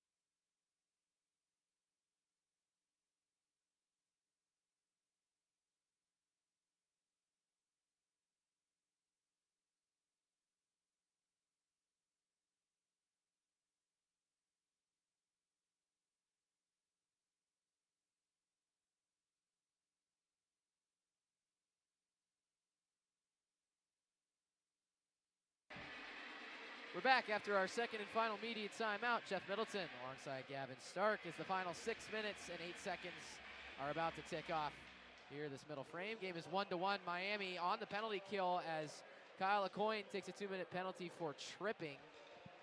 Western Michigan on the power play here is it's Liam Valenti on the far side. Valenti gives up for Scholand, up center point. Back to Valenti, one-timer, glove saved by Droback. A little windmill showmanship from the Miami netminder. And I'm smiling over here because we've been talking about how on the other side, Zielinski's made it so easy, and Mateo Droback just made that one look super, super easy, and that was a phenomenal save. 100%. He's just been so good all season. 100%. And Gavin, you mentioned it before the game, actually. You said battle of the goaltenders, and It's been that. Obviously, Slakinski's had a lot less work than Drobak has had, but still made a couple big saves early on and through the second period as Western Michigan returns back to the power play. Whitelaw fires that one off the post on a one-time chance from this near side. Whitelaw back up to Bookman. Bookman gives far side. That's Cowan. Now back up to Bookman. Bookman to Whitelaw. Whitelaw across to Cowan. Cowan holds for a moment on the far half wall as Bookman up center point. Now Cowan in the face-off circle fires that one well out. Not sure if that was deflected by a Miami stick, but regardless, another face-off will occur with 1:14 remaining. And interesting moves here from Pat Ferschweiler. That first unit was on for a moment, came off the ice at the whistle for the second unit, and then now we're back on the ice with 1:14 left. Not sure what matchups he's looking at here for this power play against this Miami penalty kill, but some really interesting strategy that may go unnoticed and is worth pointing out. I feel he's got something up his sleeve here. Absolutely, is Ty Hendricks. Another face-off win for Western Michigan. Now Sam Scholand center point. Far side, it's Valenti. Scholand moves far side, works back center. Scholand fires that one, tipped in front. Good save by Drobak to send it wide. Now McEwen tries to play it up. An interception by Deputy in the center. Now Delic. Delic moves up, but the pass is just a little out in front of him, and Delic kind of got away with a hold there as he pulled the jersey of Scholand and managed to pick his pocket for a moment, but Grant Slakinski sneaks behind the defense. Backhand save by Drobak. Another windmill glove save for the Oakville, Ontario native, and a huge stop on the power play for Western Michigan. This crowd might have just almost got as loud as it did earlier in this period from the goal. I mean, that was phenomenal, and this crowd understands how huge that one is. 40 seconds left in the penalty kill, and the RedHawks pull it off. 100%. Drobak star. That's a huge save. I mean, unbelievable work from Drobak on a player in Grant Slakinski, who only has 6 goals this year, but is plenty threatening. As now it's Cowan far side, the second unit back for Pat Ferschweiler. Now Bookman. Bookman back to Cowan. One touch pass to Michaels in front. Big save. Once again, another save by Mateo Drobak in front. As Hakkarainen was hacking away. And now we're going to get a scrum as Hakkarainen is on top of Drobak. Drobak throws a punch. Drobak has been run into all night, and Hakkarainen ends up on top of him. Drobak gives him the business in the crease, and this Miami crowd is excited. Drobak is the guy tonight. He was being laid on for way too long. RedHawks didn't like it, and Drobak especially didn't like it when he got a chance to get up. He throws a punch, maybe a little bit of a shove. Whatever you want to call it. Shove with the glove hand. I think I'd consider that more of a punch, to be honest. I mean, it's rare you see that from a goaltender, and Drobak obviously very composed. Michael Phelan tried to pull Hakkarainen off, and now it's Max Helgeson on a shorthanded break. Takes the puck away from Scholand. Here he comes. Backhand, but that one is blocked away by Scholand. Way to get back there. The defenseman from Stockholm, Sweden. Now Owen Michaels. 5 seconds remaining on this Miami penalty. And now Whitelaw makes a nice backhand move cross ice for Bookman. Bookman holds, fires that one, saved by Drobak with the stick. We're back to even strength, and now it's 2-on-2 the other way, Smith and Morozov. Morozov just misses the pass, but is able to control it and will play it towards the middle as Donato was gonna pinch in, but the pass was just a little bit too far out ahead of him.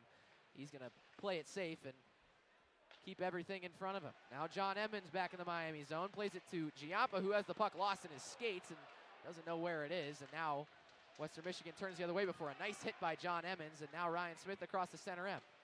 Smith makes a nice Mohawk move. Giampa taken out at the blue line, but no penalty there. Instead, it's going to be an icing on Miami with 3.5 minutes remaining in this second period. And Jeff, there's been a few times in this one where Mateo Giampa's just been a little lost in where the puck is. It's been some big moments, too. It's led to some breakaways for Western Michigan as well.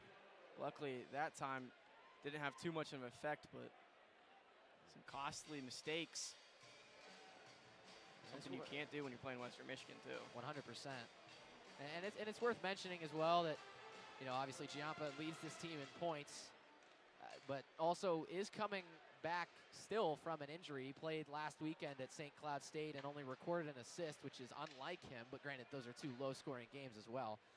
But you know, he missed 3 weekends in a row with that injury. Is a big block there by Doug Grimes in the Miami zone on Theo Wahlberg, and now Bradley Walker pressures hard, plays it cross ice for Messenberg, but that pass was easily read by Wahlberg. But yeah, like I mentioned, Mateo Giampa still recovering a little bit from an injury. I'm sure he's 100%, but playing St. Cloud State is much different than playing Western Michigan. Even though both are extremely tough teams, they're tough in very different ways.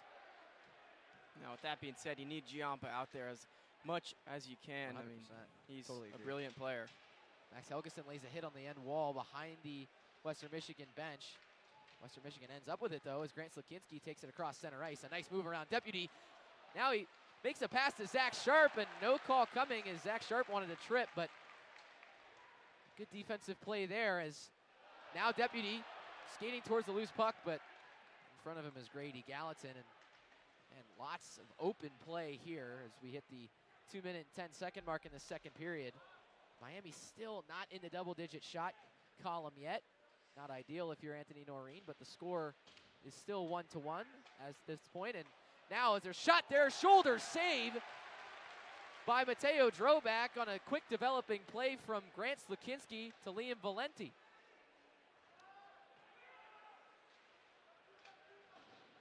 Valenti has been all around the puck tonight, and now it's William Whitelaw. Whitelaw with plenty of skill himself gives off to Owen Michaels far side. Michaels dumps it back for Hendricks, who holds the zone. Hendricks to Scholin near side. Scholin fires that one, but Mateo Droback reads that one like a book. Just phenomenal. I don't even have much words for the performance that Mateo Droback is putting together tonight. He's made pretty much every kind of save you can ask for. Glove saves, blocker saves, kick saves, easy saves, hard saves. I mean, he's been hit. Yeah. Twice. He's been laid on. Yep. He's also thrown a punch. Yeah, I mean, he does it. If you can have a Gordie Howe hat trick for a goalie in college hockey, he's getting close. Needs that assist though. Big shot there from Hendricks off the draw, and it was deflected in front, but went wide of the blocker side of Droback, and now it's Sean McEwen. Very strong defensively tonight, McEwen has been. Now Western Michigan continues to push. Owen Michaels will just fire that one on net, sticked away by Droback. Another save for him. Now Giampa brings it near side. We'll just chip it off the boards, and Owen Michaels gives chase, and so does Giampa right behind him, but a nice play from Michaels. Gives off for Theo Wahlberg. Wahlberg brings it across the blue line. Dumps it in deep, and Ty Hendricks is there to meet it. Hendricks plays it across, trying to find Whitelaw, but that puck is deflected by Michael Phelan in the slot, and now it's Volk once more. Whitelaw fires that one, a sneaky little shot from the far circle, but it goes off Mateo's glove side and doesn't hit the net. Now Hakkarainen over to Cowan.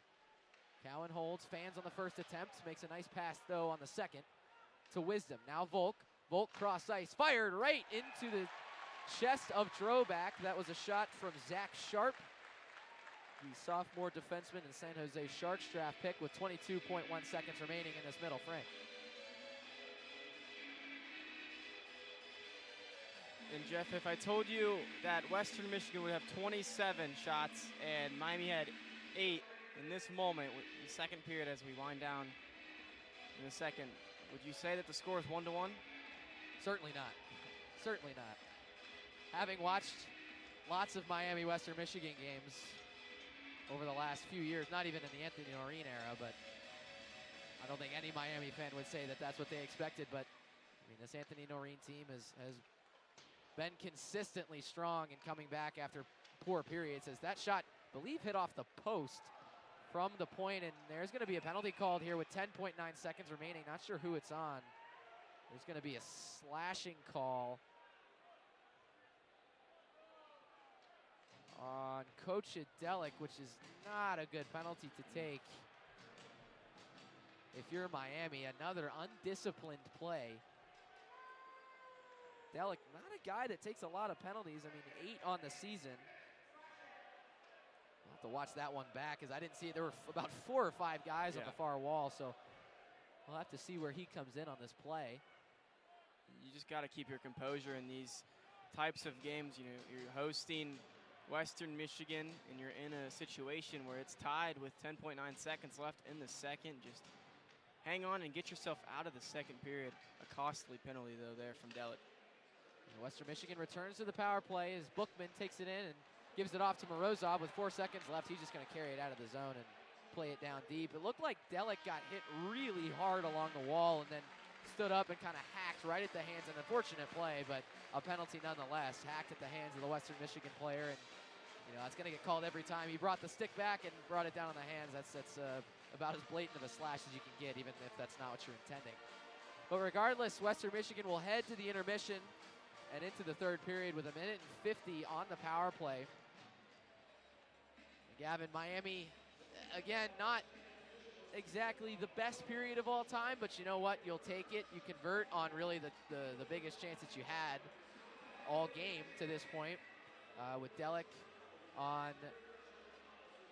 a 2-on-1. Sorry, I'm getting a little distracted. Ethan Hay looks like he's hurt too. He has an ice pack on his right leg. He was in the tunnel just for a moment, still dressed, but it took my eyes away from what I was thinking about for a moment. But regardless, despite that, Vladislav Lukashevich also hurt tonight, and we'll see what comes of that. And if Ethan Hay is hurt, that's another big loss for Miami. But regardless, as we enter this intermission, Gavin, you know, a big third period coming up for a Miami team that is now decimated with a couple of injuries and down 27-8 in the shot category. Yeah, and I think it's one of those going to be shorthanded to start off the third period, but a huge one. Absolutely. So we will head to intermission. Will Salzarulo will have your intermission report. When we come back, the final 20 minutes of this hockey game between Western Michigan and Miami. Score 1-1. Shots 27-8 in favor of the Broncos. My name's Jeff Middleton alongside Gavin Stark. Ready for Will Salzarulo's intermission report when we come back. You're listening to Miami Hockey on Red Hawk Radio.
listening to Miami Hockey on Red Hawk Radio. Good evening and welcome to Gavin Ice Arena. I'm your host, Will Salzarulo, and this is your second intermission report. We had one goal in the second period. It was by Miami's Coach Adelic. He tied it up for the RedHawks early in the second, with 1 minute 58 seconds into the second. A beautiful passing play by Max Helgeson, who got the assist. The score is now 1-1. Now penalties in the second. There's only 2 penalties in the second, both by Miami. Miami's Kyle Coyne got 2 minutes for hooking, and then Miami's Coach Adelic 2 minutes for slashing. A minute 50 of that penalty will transfer into the third period. Shots on net, Western Michigan once again is dominating this field with 27 shots on net. Miami only with 8. Some notes, I feel like Miami absolutely has woken up. Mateo Drobak is on fire tonight, getting save after save after save after save. He's doing incredible work, and I wouldn't be surprised if he gets the star of the game. So in conclusion, it is a tie game here in Gauguin Ice Center. Miami and Western Michigan both with 1. Now some other players in the NCHC. North Dakota versus Minnesota Duluth. The score is still 0-0. No goals there. Denver and Colorado College, same story, 0-0 there. However, I do believe it just started 5 or so minutes ago. So it's very early on in the game for them. Now Miami has woken up. I believe they have been giving Western Michigan a hard time, especially in their offensive zone. Miami's been doing great. Face-off wins. Now, Western Michigan has departed from Miami in this aspect. Western Michigan with 24 face-offs, won Miami with 16. Shots in general, Western Michigan is doubled the RedHawks with 44 compared to Miami's 21. Block shot, Miami has tied Western Michigan with 6 and 6. Now both teams are 0-2 for the power play.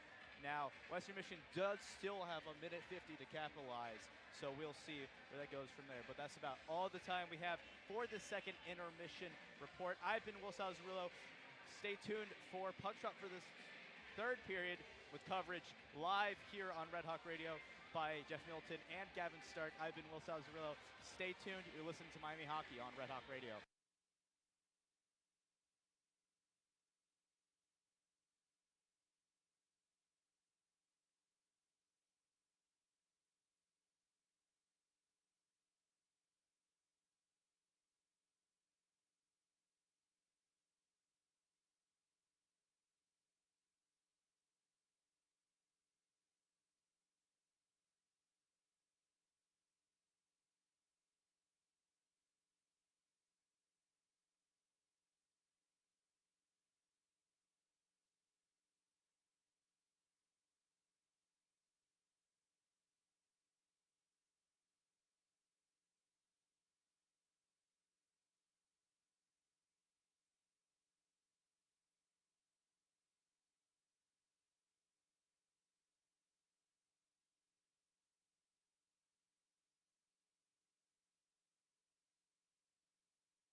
Back for the third and final frame here at Gavin Ice Center. Steve Coach, Cady Arena.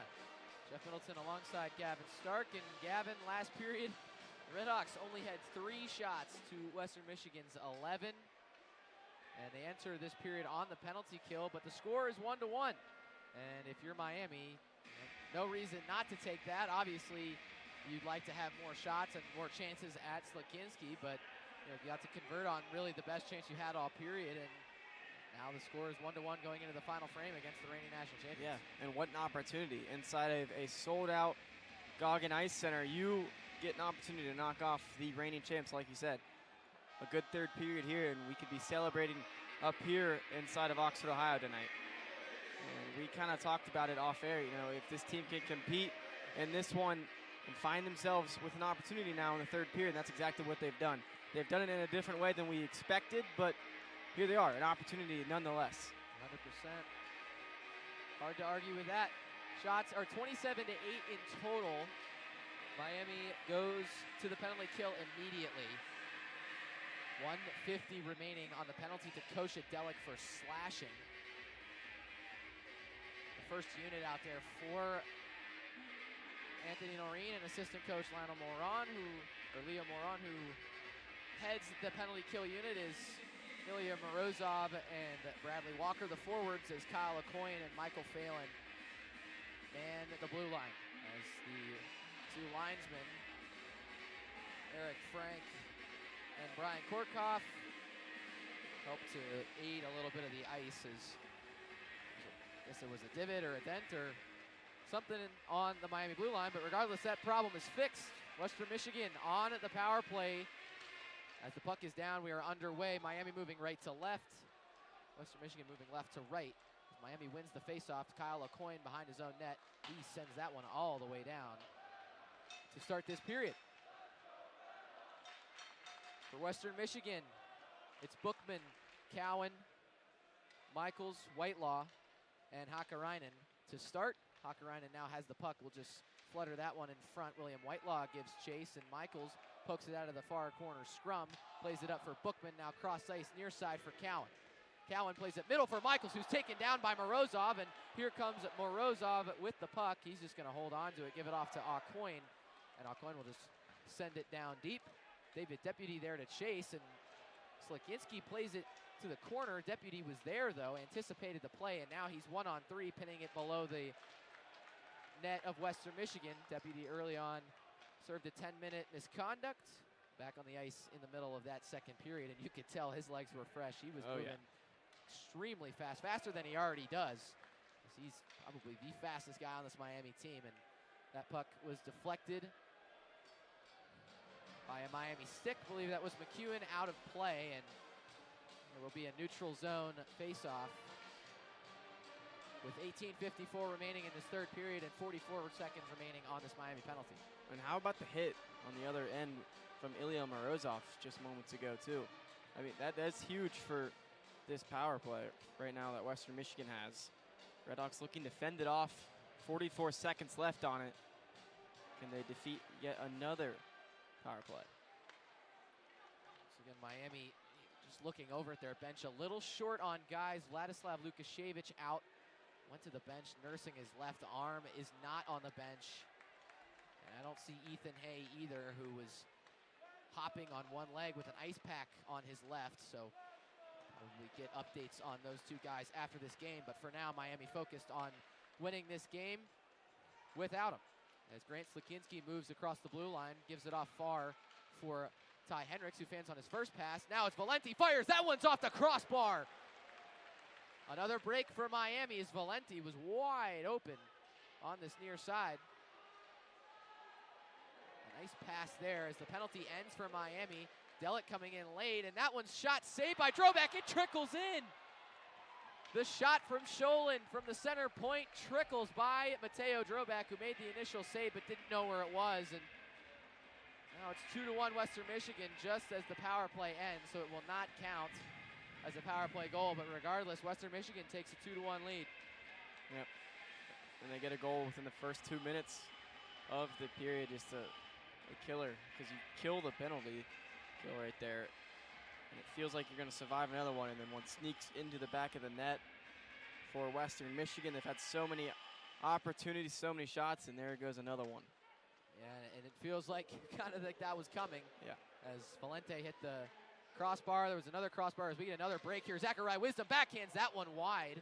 And then speaking of Zachariah Wisdom, he missed that wide open net in the second period. So it felt like that one was coming in due time, but Miami tried to stave it off as long as they could and just couldn't there. It's a unfortunate break for Miami, but one that probably couldn't have avoided if they kept giving Western Michigan as many chances from the places that they did.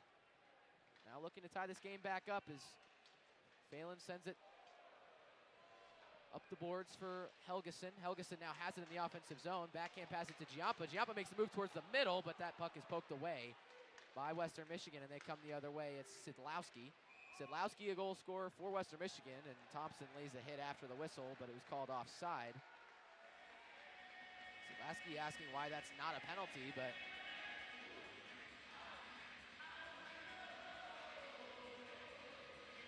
nothing's going to be called regardless. I think it's a good no call, too. Maybe a little biased, but that's a tough play. I mean, you can see both sides. Yeah. Obviously, if you're Thompson, you're going to finish the play, and if you're Sidlowski, I would be doing the same thing if I was him, asking him why that hit is not going to be called anything. It was a light hit, of course, but still a hit nonetheless after the whistle's blown. And you can see both sides of that, but considering what hasn't been called today, not really a surprise that that one's not getting called.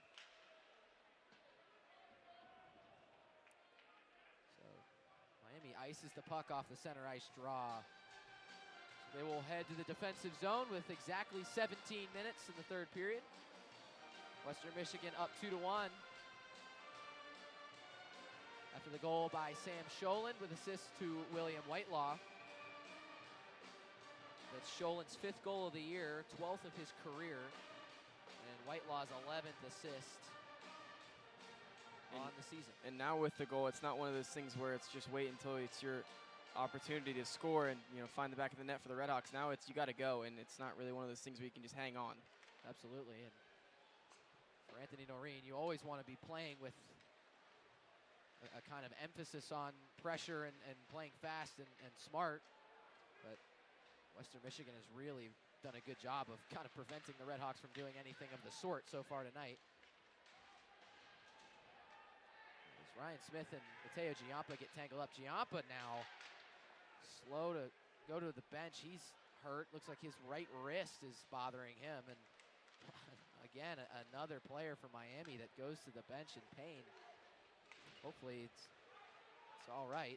You just hope he's okay. They don't see him leaving the bench at this point, but that could change as Casper Nossen just moves in offside. Doug Grimes was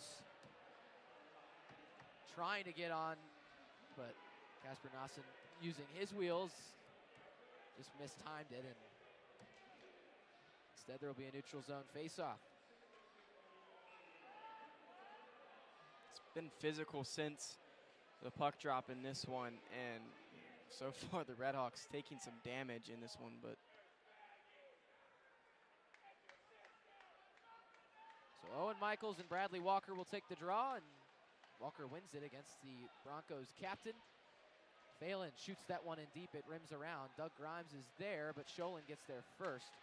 And Sholin will just send it all the way down for a Broncos icing. And I do see Ethan Hay back on the bench, which is a good sign. Giampa is still there as well, so despite the ice pack and the limping, Ethan Hay is braving it out. And when he was doing that, he did have all of his gear on, so that was good news. But just another body that the RedHawks don't have to worry about losing. He might be a little slower or kind of getting fewer shifts, but nice to have him on the bench as an option, even for just face-offs, as that's what he's really good at. Offensive zone draw for Miami off the icing. A good win there by Owen Michaels for the Broncos. And now it's Zach Bookman moving up with it through center. Bookman gives off to Sholin. Sholin gives near side for Whitelaw. He drags and fires, but fans on it. Now Deputy intercepts and moves the other way against Bookman. Deputy uses his legs and moves himself around Bookman. sends himself into Michaels, but Michaels avoids the hit. Instead of chasing the puck, Deputy just kind of moves around, and Whitelaw the other way with a big save there by Droback. Kind of everything going on at once. Deputy throwing his body around, and he'll just dump it in as Delic gives chase, and there's going to be a tripping penalty on, I believe that's Colby Volk. It is, as Delic steps on his stick, and kind of unfortunate if you're Volk, is you're just kind of engaging him in a battle. But regardless, Miami heads to the power play. Once again, they're 0 for 2 tonight, but a big opportunity here for the RedHawks. Huge. Huge. Haven't, like you said, 0 for 2 on the first two, but here, a huge opportunity to tie things up here in this one. With 15 left in the third period, Miami striking with an opportunity on the power play. We've had some good looks tonight. Only 8 shots. If you just look at the box score, you probably don't think that, but RedHawks nonetheless have had some good opportunities. Not nearly as much as Western Michigan, but still in this one. Down 1 goal off the goal earlier in this third period. Yeah, and the last power play that they had, they were missing David Deputy, so nice to have him as an option there. He's not on the ice with his unit. Instead, it's Grimes, Giampa, Smith, and Helgeson, along with Ryder Thompson on the blue line for Miami against Hakarainen, Wisdom, Sharp, and Wahlberg for the Broncos. It's Smith over to Giampa. Giampa loses the puck again. Has not been his usual self. We talked about that earlier, Gavin. Not the kind of controlling presence that he usually is. Also coming back from injury last weekend. Probably still trying to get back up to pace a little bit. But nonetheless, he moves ahead with the puck now. He'll just send it in deep and wait for a man to go chase. Helgeson gets there, blocks the first clear attempt. Sharp will rim it all the way around, and Quinn isn't there to stop it before it gets all the way back to the Miami zone with 1 minute and 7 seconds left on this power play. Michael Quinn now drops it off for David Deputy. Deputy gives off for Delic across the center end. Delic will chip and chase. Now Nassen pokes it around. Morozov trying to use his frame to block off the play, but now instead it's Zach Bookman against Michael Quinn one-on-one. Bookman fires. That one's kicked away by the left pad of Droback, and now Delic moves the other way. Delic sauces it far side for Morozov. Morozov plays it out front. Plays it back, I should say, to the center point, but just out of the reach of Quinn. And now Deputy makes a move at the blue line, and now Deputy getting into it with Hakarainen, who has had plenty of extracurricular activities happen tonight with him, as we saw in the second period him get a little bit of a punch from Droback after laying on him for a little too long, and Deputy not happy with the holding of the stick that happened on the entrance to the zone. Just feels like there's been some uncharacteristic things offensively with this RedHawk team tonight. Just a lot of missed passes. And just like you kind of said, Giampa has, not had his best performance tonight handling the puck, but it's been a lot of guys as well. I mean, we can talk about quite a few. Feels like there's a little bit less, in sync as they usually are. Which, that's going to happen, especially against a team like Western Michigan. That's kind of what they're good at, is getting teams out of their game. But, regardless, that's what Miami's looking for right now as they finish up this power play. Michael Quinn unable to hold the zone on a bouncing pass from Morozov. 8 seconds remaining on this penalty to Volk, as Delic once again possesses it through the neutral zone. And now it's Michael Phelan. Phelan will rim it around, but Deputy just goes to the bench for a change instead of chasing, and Slukinski's there first. Clear attempt by Scholand is blocked by the hand of Walker, but the second one is converted by Slukinski. Now Michael Phelan's back to control the rolling puck, and will give it off to his partner Kyle Aucoin. Aucoin stretches for Walker. Walker's able to tap it in, but probably not as far as he'd like it. Emmons goes for a hit on him, and now Messenberg will forecheck Zachariah Wisdom on the near side. Now Hakarainen is hit hard there by Walker, right in the chest, and now it's Aucoin. Holds it for a moment before dumping it off for Walker. Now Walker moves across the blue line for Miami, but he's taken out there by Bookman. icing there for Hakkarainen gives Miami an offensive zone draw with 12:28 remaining in the third. Yeah, as we get some break here, I'm going to go ahead and say it. The power play that the RedHawks put on was pretty pathetic. And it was a huge opportunity, too, because you're down 1 and you have the advantage here in the third period for 2 minutes and just got absolutely nothing out of it.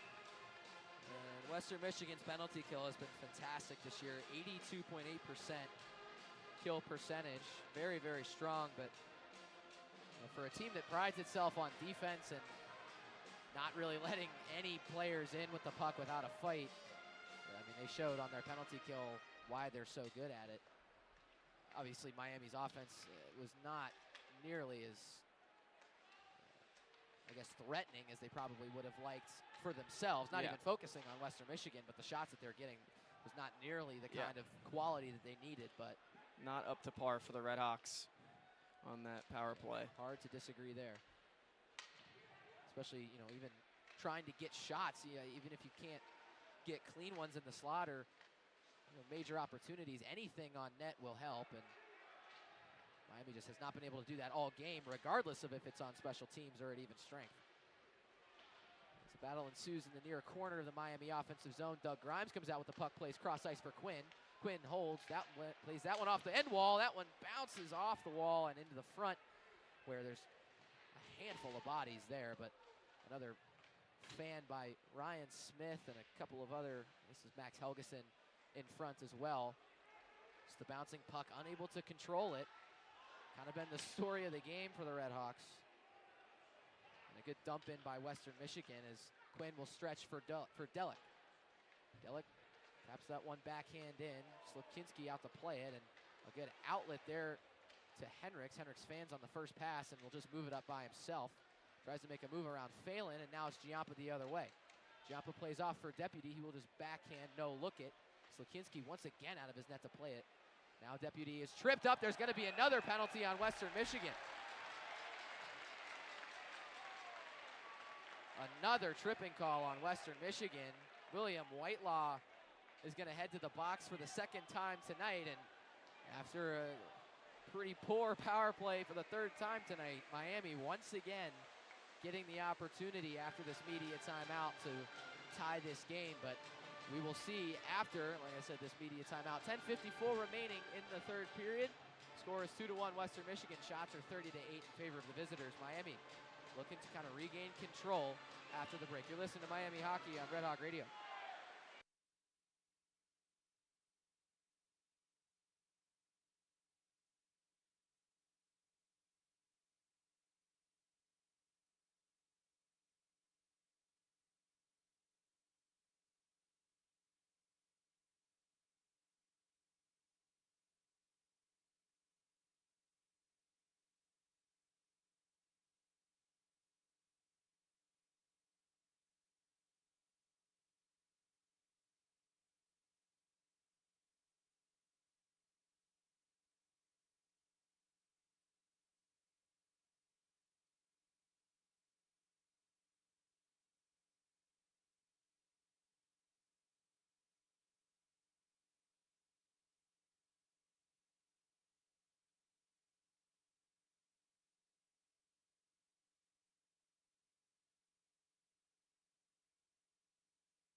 .54 remaining in this third period. Miami down 1 goal to Western Michigan, but they go on the power play again for the 5th time at this game, looking for anything to spark some momentum. Western Michigan wins the faceoff and now stretches for Zachariah Wisdom. Wisdom makes a nice move to the middle, fans on the shot. Michael Quinn with some good defense there, tries to one-hand it up to Delic, and Delic will just poke it backwards from Morozov. So William Whitelaw heads to the box for tripping David Deputy. Delic, now Deputy on the ice with Morozov. Now Deputy back up to Quinn center point. Quinn to Nosson, takes the one-timer. Now to Deputy, back to Nosson. Nosson to Quinn center point. Quinn far side to Morozov. Now low for Delic. Plays across. That one's there on the stick of Nosson, but it's blocked by Michaels. Slokinski was not ready for that pass across, but neither was Nassen as he was just a little bit too low and received it on his backhand. Now Nassen plays it across for Giampa, who will use his legs and move forward to Delic. And Delic loses the puck for a moment and tries to kick it to himself before going over the blue line. And once again, Eero Hakkarainen is in everybody's face. Yeah. And I think he just threw a penalty. He sure did. Wow. He knows exactly what he's doing, too. He's playing mind games. Absolutely.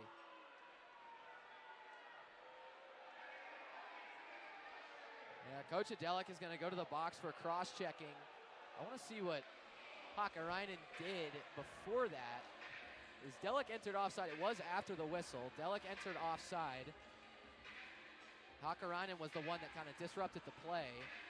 And then Hakkarainen comes over and purposefully skates into Delic, and Delic gives him a cross-check, but they're going to get the guy who retaliates every time. Yeah. So, you know, an unfortunate play for Delic. You know, you got to give yourself a chance there. Not, you know, you want to defend yourself, but you also don't need to be doing that down a goal and on the power play. That hurts your team monumentally. And Eero Hakkarainen knows exactly what he's doing. That's smart hockey if I'm him. Yeah. That's exactly what, I mean, he's been doing that all game. That's his game. He's a talented, skilled player, but he knows how to get under the skin of his opponents, and he's doing that just now. It's game-changing. Absolutely. You know, took a power play for Miami and put Western back on the offensive with a 4-on-4 and then another power play for them. Regardless, Miami has the puck now, and in the offensive zone is Giampa's getting held by Naring, and Giampa wins that battle. Naring is now going to stretch ice, and he's going to get a one. Oh, I thought he was going to have a breakaway, but just lost the puck. As you can see that play developing as he's hit behind the net now, and now it's Slukinski. Slukinski up to Wahlberg, over to Sharp. Sharp near side, plays cross ice for Wahlberg. Wahlberg fires, but that one's blocked by the stick of Deputy, and it goes out of play with 14 seconds remaining on the penalty to William Whitelaw. 1:09 remaining on the penalty to Delic.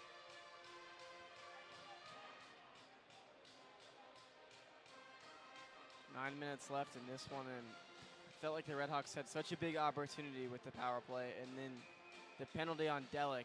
Just another moment where it kind of sucks the life out of you as a team, and especially this crowd. Felt like they were starting to get into it once again, and now it's just kind of stressful at this point.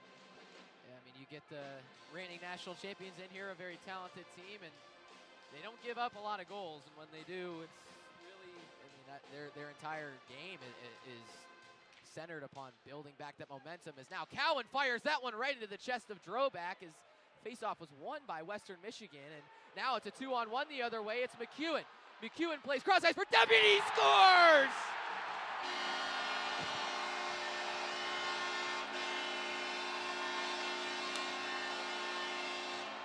What a pass from Sean McEwen. He enters the zone 2-on-1 with David Deputy, and Deputy deposits the saucer pass in the back of the net to tie this game 2-2 at the 4-on-4.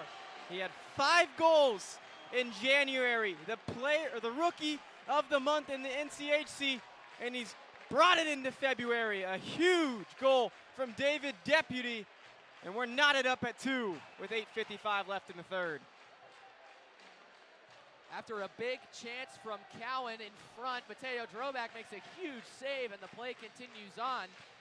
McEwen, the defenseman, is up at the blue line.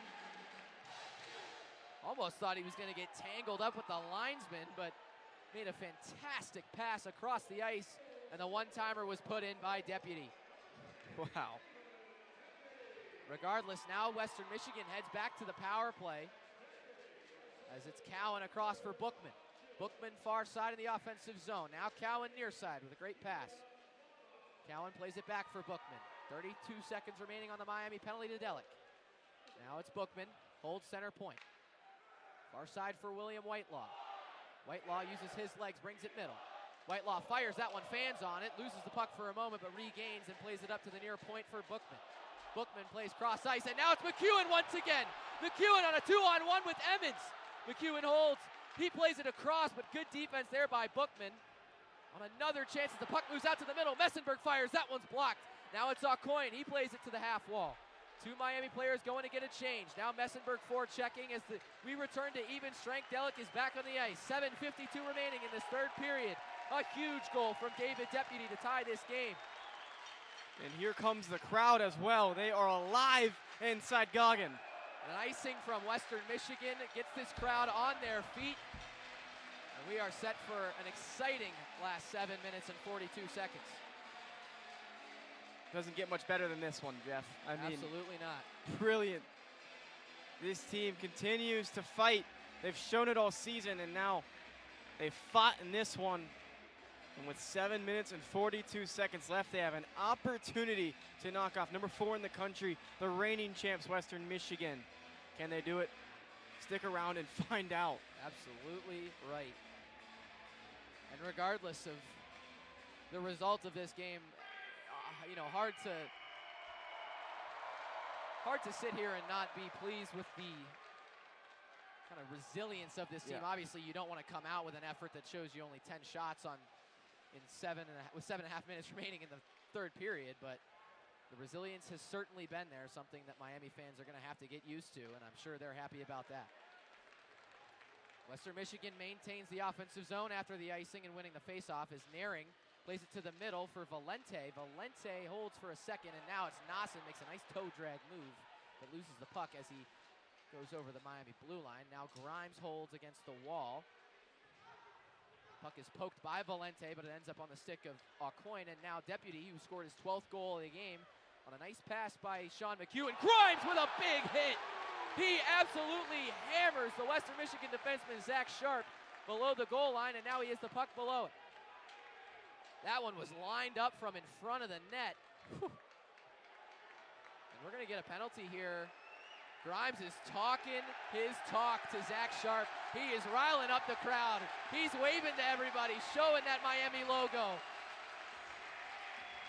Boy, is he a ball of energy. I just got My chills. goodness. I just got chills.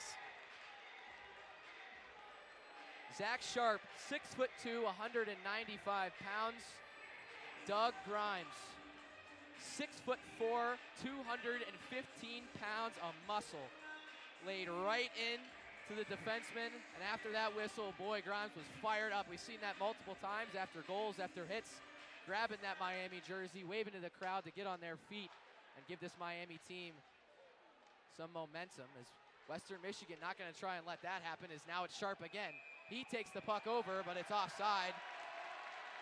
And Sharp put it in the net on accident, and they're not going to like that, so he'll get a couple of bumps on the way back to the bench before the second and final media timeout.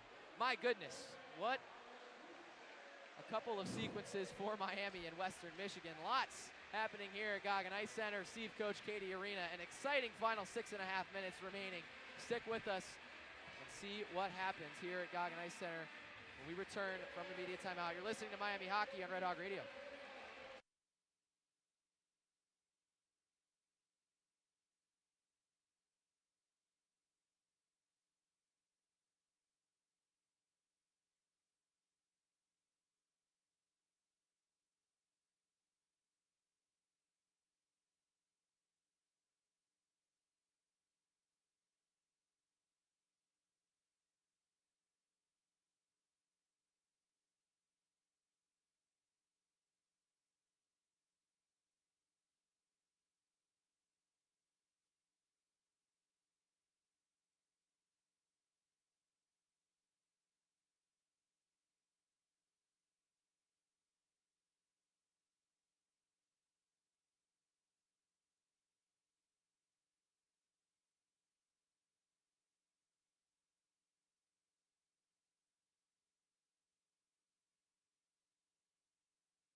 Back here at Steve Coach Cady Arena, Jeff Middleton alongside Gavin Stark as we get set for an exciting 6:37 remaining in this third period. The Miami crowd serenading Hampton Slakinski with some words that we're not allowed to repeat on air. Lots of chants that we're not allowed to repeat on air from this. Probably my favorite part of this Miami crowd. Being back in the buildings is just how loud all these chants are, regardless of if there's some foul language involved. As The puck is down and we are back underway. Michael Quinn has it for Miami. Lays it up for Max Helgeson, who holds it for a moment. We'll just send it in. Slukinski uses his stick once again. Very good at playing the puck. Slukinski is. He's been fantastic out of the net tonight. Now Western Michigan moves up forward. Bookman has his pocket picked. It's McEwen again. Sean McEwen plays it for Giampa. Giampa holds, tries to pass it across, but it went offside. McEwen just a hair over. And Giampa was looking for a pass to the streaking defenseman. Michaels ran into McEwen, and McEwen is right in his face. 5:59 remaining in the third period. Another good fast break chance for Miami.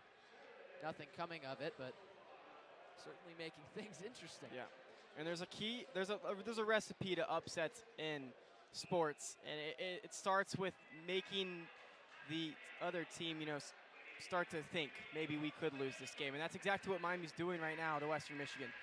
The one-timer from Deputy has them tied up, and now they have all the momentum here. Trying to keep this crowd on their feet. Miami really wanting to press here hard. 5 minutes and 48 seconds left in this third period. Tied 2-2, shots 31-10 in favor of the Broncos, but score is tied. This crowd has been loud after a couple of really exciting plays from the RedHawks, as Ryan Smith holds in the neutral zone, gives it near side for Giampa. Giampa floats it towards the middle for Smith. Now Morozov backhand, puck is sitting loose in front of Slukinski, unable to corral it. Now it's back up to Phelan. Phelan holds, fires, that one's blocked by Henricks, a good block there. Just kind of stood in front and ate it, and now it's Giampa in the far corner. Giampa to Morozov. Morozov cross ice for Aucoin. Aucoin fires, that one's deflected by Whitelaw just wide, and now it's Morozov again. Morozov, 2-on-1 on the far half wall, and he wins the battle, but it's deflected out by Whitelaw. Now Aucoin. Aucoin plays it middle for Grimes. Grimes, who laid a big hit on Zach Sharp, lays another one and plays it around as Aucoin tries to fire that one to the net, but is unable to do so, and he'll just step up on the clearing attempt by Slukinski. Now it's Valente. Valente pressured hard by Grimes, but is able to hold it. Now it's Slukinski over to Naring, and a good defensive play there on the back check by John Emmons to make sure that that pass was broken up even a little bit. Cross-ice pass from the Broncos is deflected and played back out by Ryder Thompson. Slukinski comes out of his net again. Fantastic puck play from the Broncos netminder. And now it's Quinn. After a big hit laid there, Valenti turns the puck over, and now Helgeson. Helgeson cross-ice for Deputy. Deputy with a Golden Knight fires from the goal line. That one's sent away by Slukinski, and now Walker loses the puck to Naring. Naring, hip check there by McEwen, who's been fantastic tonight. Primary assist on the tap-in goal on the 2-on-1 by Deputy. Now McEwen has it cross-ice for Deputy. Deputy using his wheels. Moves across the blue line. Fires that one, blockered away by Slukinski. Now it's Deputy once more. Has it in the neutral zone. Tries to play it back for Delic, but that pass is deflected by Wisdom, and he'll play it low. And now it's Michael Phelan. Delic has it, plays it cross-ice for Nassen. Plays it between his legs, moves in, has a loose stick on the ice, and unable to get it by there is now it's Messenberg. Messenberg has it in the corner. The loose stick is right in the middle of the play, and the fans are not happy that that stick has not been picked up, as the referee finally decides to pick it up, and Messenberg will just come back out to the neutral zone, play it to Ryder Thompson, and now Phelan.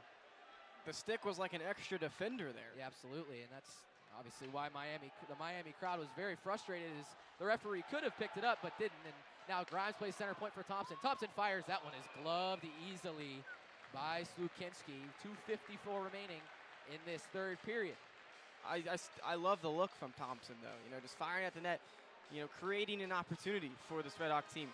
That's exactly what you need to do, and a really good job there from Ryder Thompson.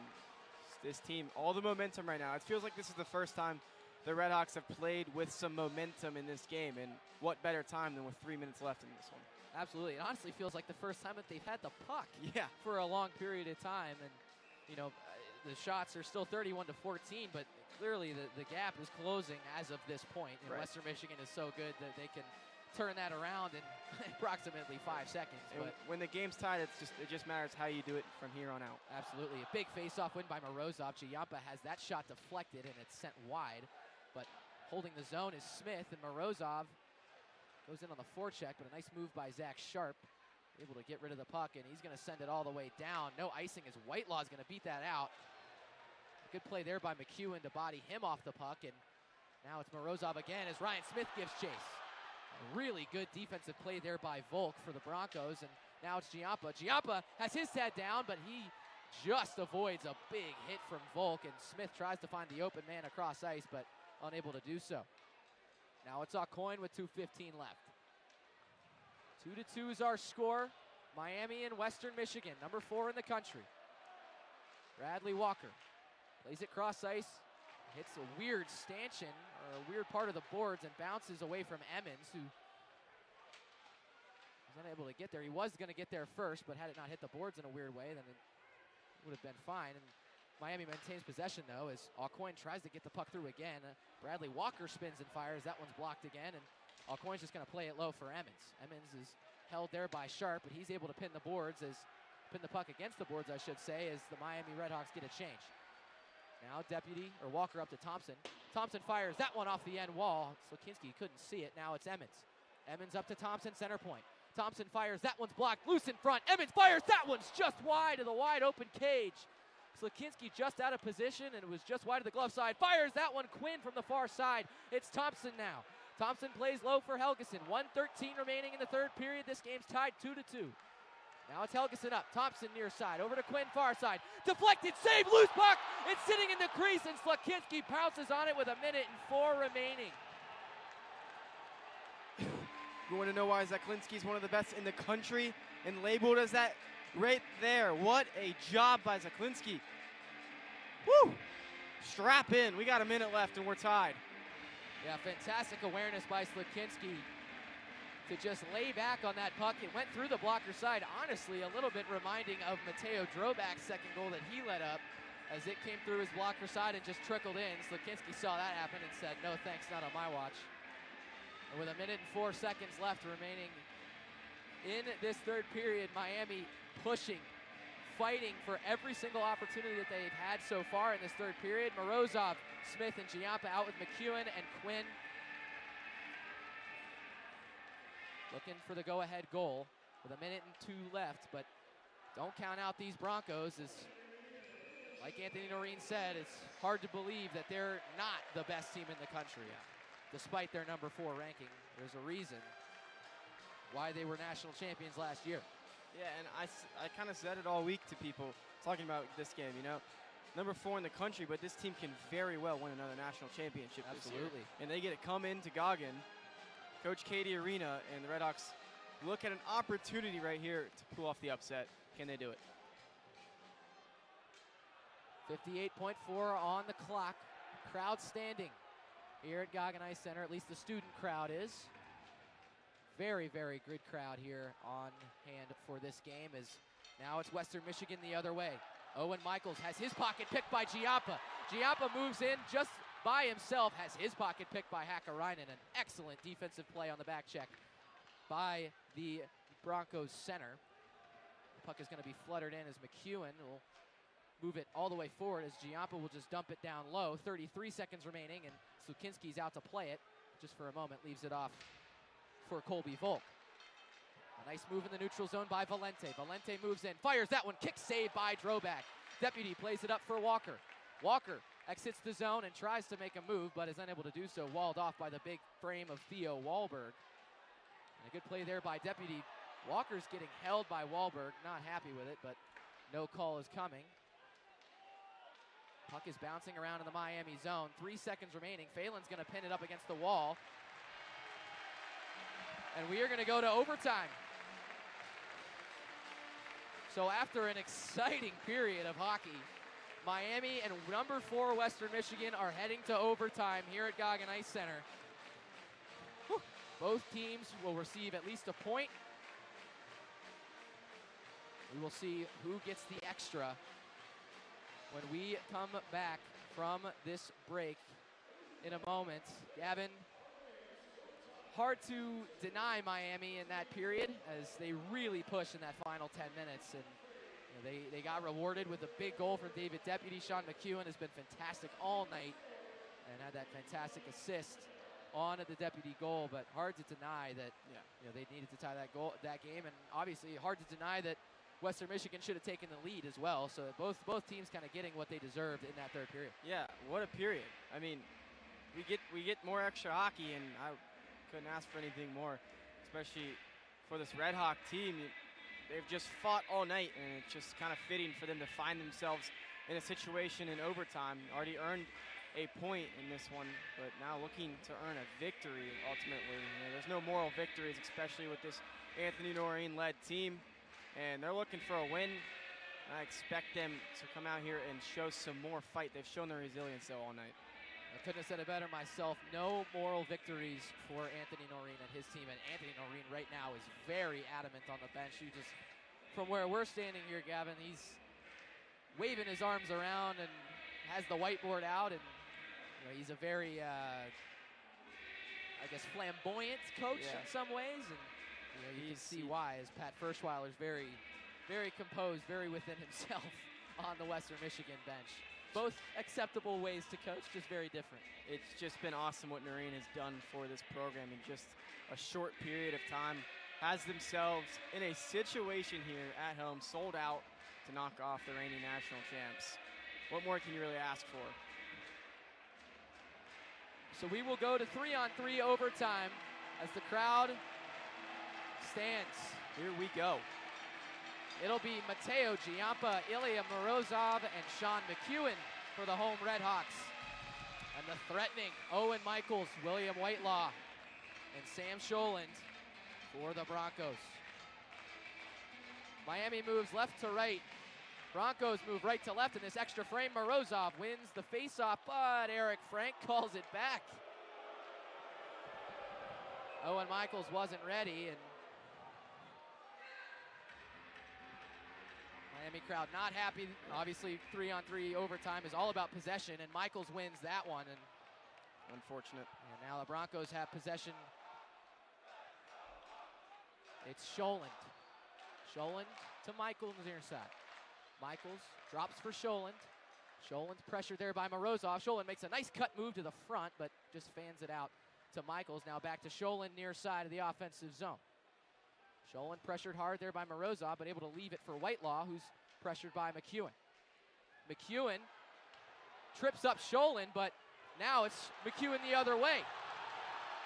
McEwen to Morozov, cross ice for Giampa, but Giampa is unable to control the puck and loses it the other way. Giampa turns the puck over, it's 2-on-1. Michaels and Whitelaw. Michaels tries to play it to the middle, but good defense there by Morozov, and all of the guys are gassed, so they will all go for a change. McEwen holding the puck behind the Red Hawk net. Delic and Deputy come out for Miami as McEwen's gonna go get a change. The Red Hawks will just hold behind their net. For the Broncos, it's Slukinski, Sharp, and Naring. Deputy gives off for Ryder Thompson. Zach Naring blows a tire, and now it's Ryder Thompson moving untouched through the neutral zone. Thompson holds. He'll just wait in the far corner. Gets pinned up there by Sharp. He pins the puck there waiting for some help, but he's unable to get it, and now Delic is gonna have to back check hard as Slukinski and Naring move up the other way. Good defense by Deputy, and now it's Deputy the other way. Deputy and Delic go 2-on-1 against Zach Sharp. Deputy holds near side. Drags, fires, scores! He scores! The Miami RedHawks have knocked off Western Michigan.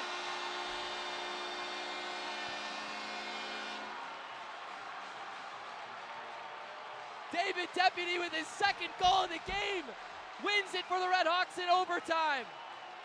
Unbelievable!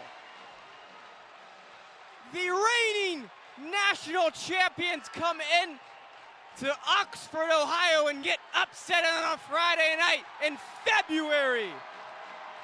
Miami hockey's back. Doug Grimes and Max Helgeson go to the student section and pump them up. As Ethan Hay with a boot on his right foot comes out of the locker room and goes to center ice.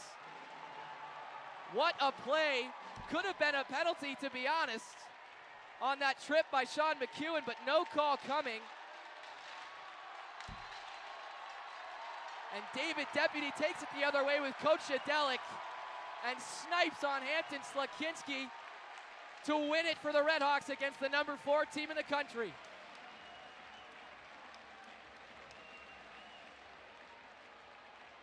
An unbelievable game for the RedHawks. Looked like they were out of it the entire time, but that third period was a game changer, able to convert on multiple chances that they had. And David Deputy, despite a 10-minute misconduct, despite missing on that breakaway early in this game, wins it for the RedHawks after tying it for the RedHawks. I can't get a smile off my face. I don't think you can either, Jeff. Will down on the left down there, can't get the smile off his face either. This is just historic stuff inside of Oxford, Ohio. They sold it out for a reason here. It was advertised all week, and rightfully so, because the RedHawks came out and showed resilience all night. They lose the goal differential by 16. Western Michigan was 32 shots, Miami just 16. But the final score, RedHawks 3, Western Michigan 2. We got some extra hockey out of it. You couldn't ask for more. And they're going to party inside of Oxford, Ohio tonight. An unbelievable game. It will be interesting to actually hear what Anthony Noreen has to say about the game. Obviously, you love the win. It's a huge win for the RedHawks. You know, just an unbelievable kind of, not uncharacteristic, but considering this program the last 10 years, uncharacteristic for what Miami fans are used to seeing. But, you know, get ready for this Anthony Noreen-led team to really continue showing why he was selected to bring this program back and why these players were all brought in to come help that as well. Well, Jeff, for so long the basketball team this season over at Millette said rank them. You know, that was kind of their thing. And then they got ranked. This hockey team, they get to now, I think, even say it more too. Absolutely. Rank them, because they've done it and they get another opportunity tonight. That's the best part about hockey, is you get to see it all over again tomorrow at 6:05 in the same rink here. We'll be there for that as well. And the excitement, it's built up, and I'm expecting another large crowd tomorrow night as well. For sure, Gavin. That was really an incredible game for a lot of reasons. Some good, some bad. If you're Miami, obviously, this is certainly the biggest series for them this year to this point, at the very least. And to come out with a win, to come out with an extra point, it's massive for a team not only looking to make the playoffs in the NCHC, but looking for home ice advantage in the NCHC. 4 points out of home ice advantage in the NCHC playoffs coming into this game. And wins a win against number 4 Western Michigan will certainly help them try to accomplish that goal for playoff games in Oxford. Plenty of season left before that happens, but still, you know, mentioned it multiple times in press conferences, and players, coaches have all mentioned it, that they wanted to be in a position to play meaningful games at this point in the year, and they certainly are. And the Miami crowd in attendance tonight was just fantastic, but was also treated to a heck of a hockey game. Yeah, and we were treated to a heck of a hockey game up here. Absolutely. Couldn't be more, thankful for what the RedHawks delivered for us tonight. And like I said, the best part, we get to do it all over again tomorrow. Absolutely. Like you said, Gavin, tomorrow, 6:05 p.m. puck drop here. Goggin Ice Center, Steve Coach Cady Arena, between the Miami RedHawks looking for a sweep and the Western Michigan Broncos looking for a split. Will Salzarulo will have your post-game report. For all of us here at Red Hawk Radio, my name is Jeff Middleton alongside Gavin Stark. We will see you tomorrow night for another edition of Miami Hockey on Red Hawk Radio.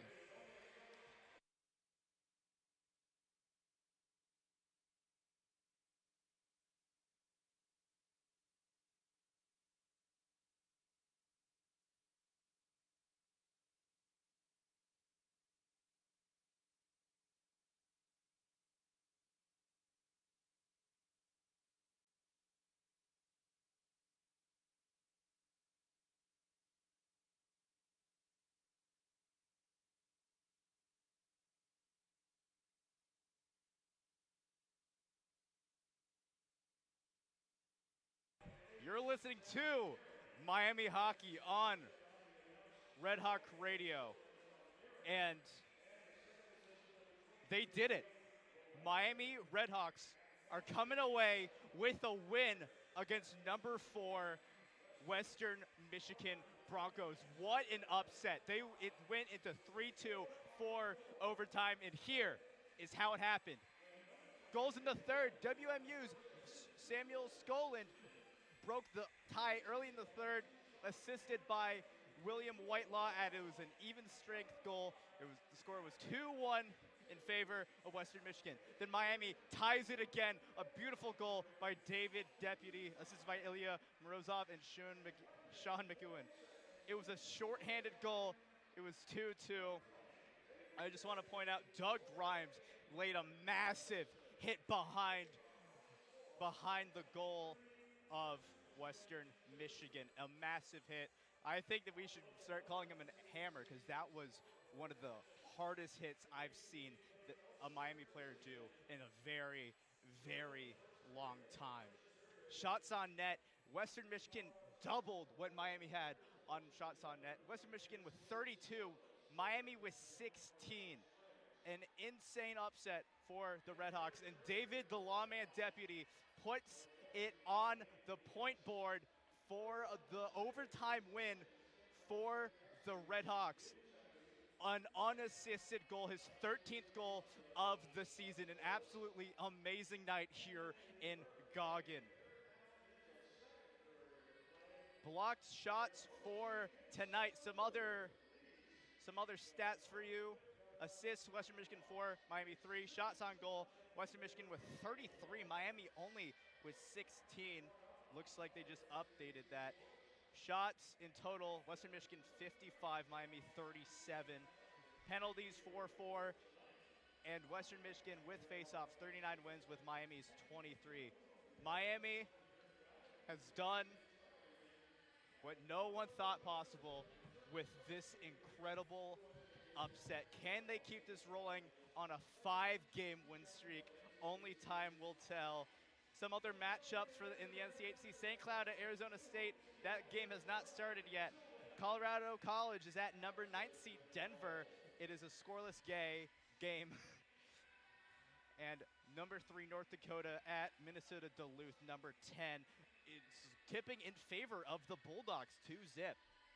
So Miami's leaving tonight with a 17-8-2 record, and Western Michigan is leaving this with a 9-8-0 record. Next up for the RedHawks, tomorrow night we will be back here in Goggin with game 2 of the series against Western Michigan. Next week, the RedHawks are going to Grand Forks, North Dakota to take on the number 3 North Dakota Fighting Hawks. And then the week after that, in 2 weeks, Miami will host number 10 Minnesota Duluth at home, the last home series in the standard season. If we make it into the top 4 in the NCHC, we will be hosting a home series here at Goggin. Thank you so much for listening to Miami Hockey on Red Hawk Radio, and for Gavin Stark and Jeff Middleton, thank you so much. I've been Salzarulo. Thank you for listening. Have a great night.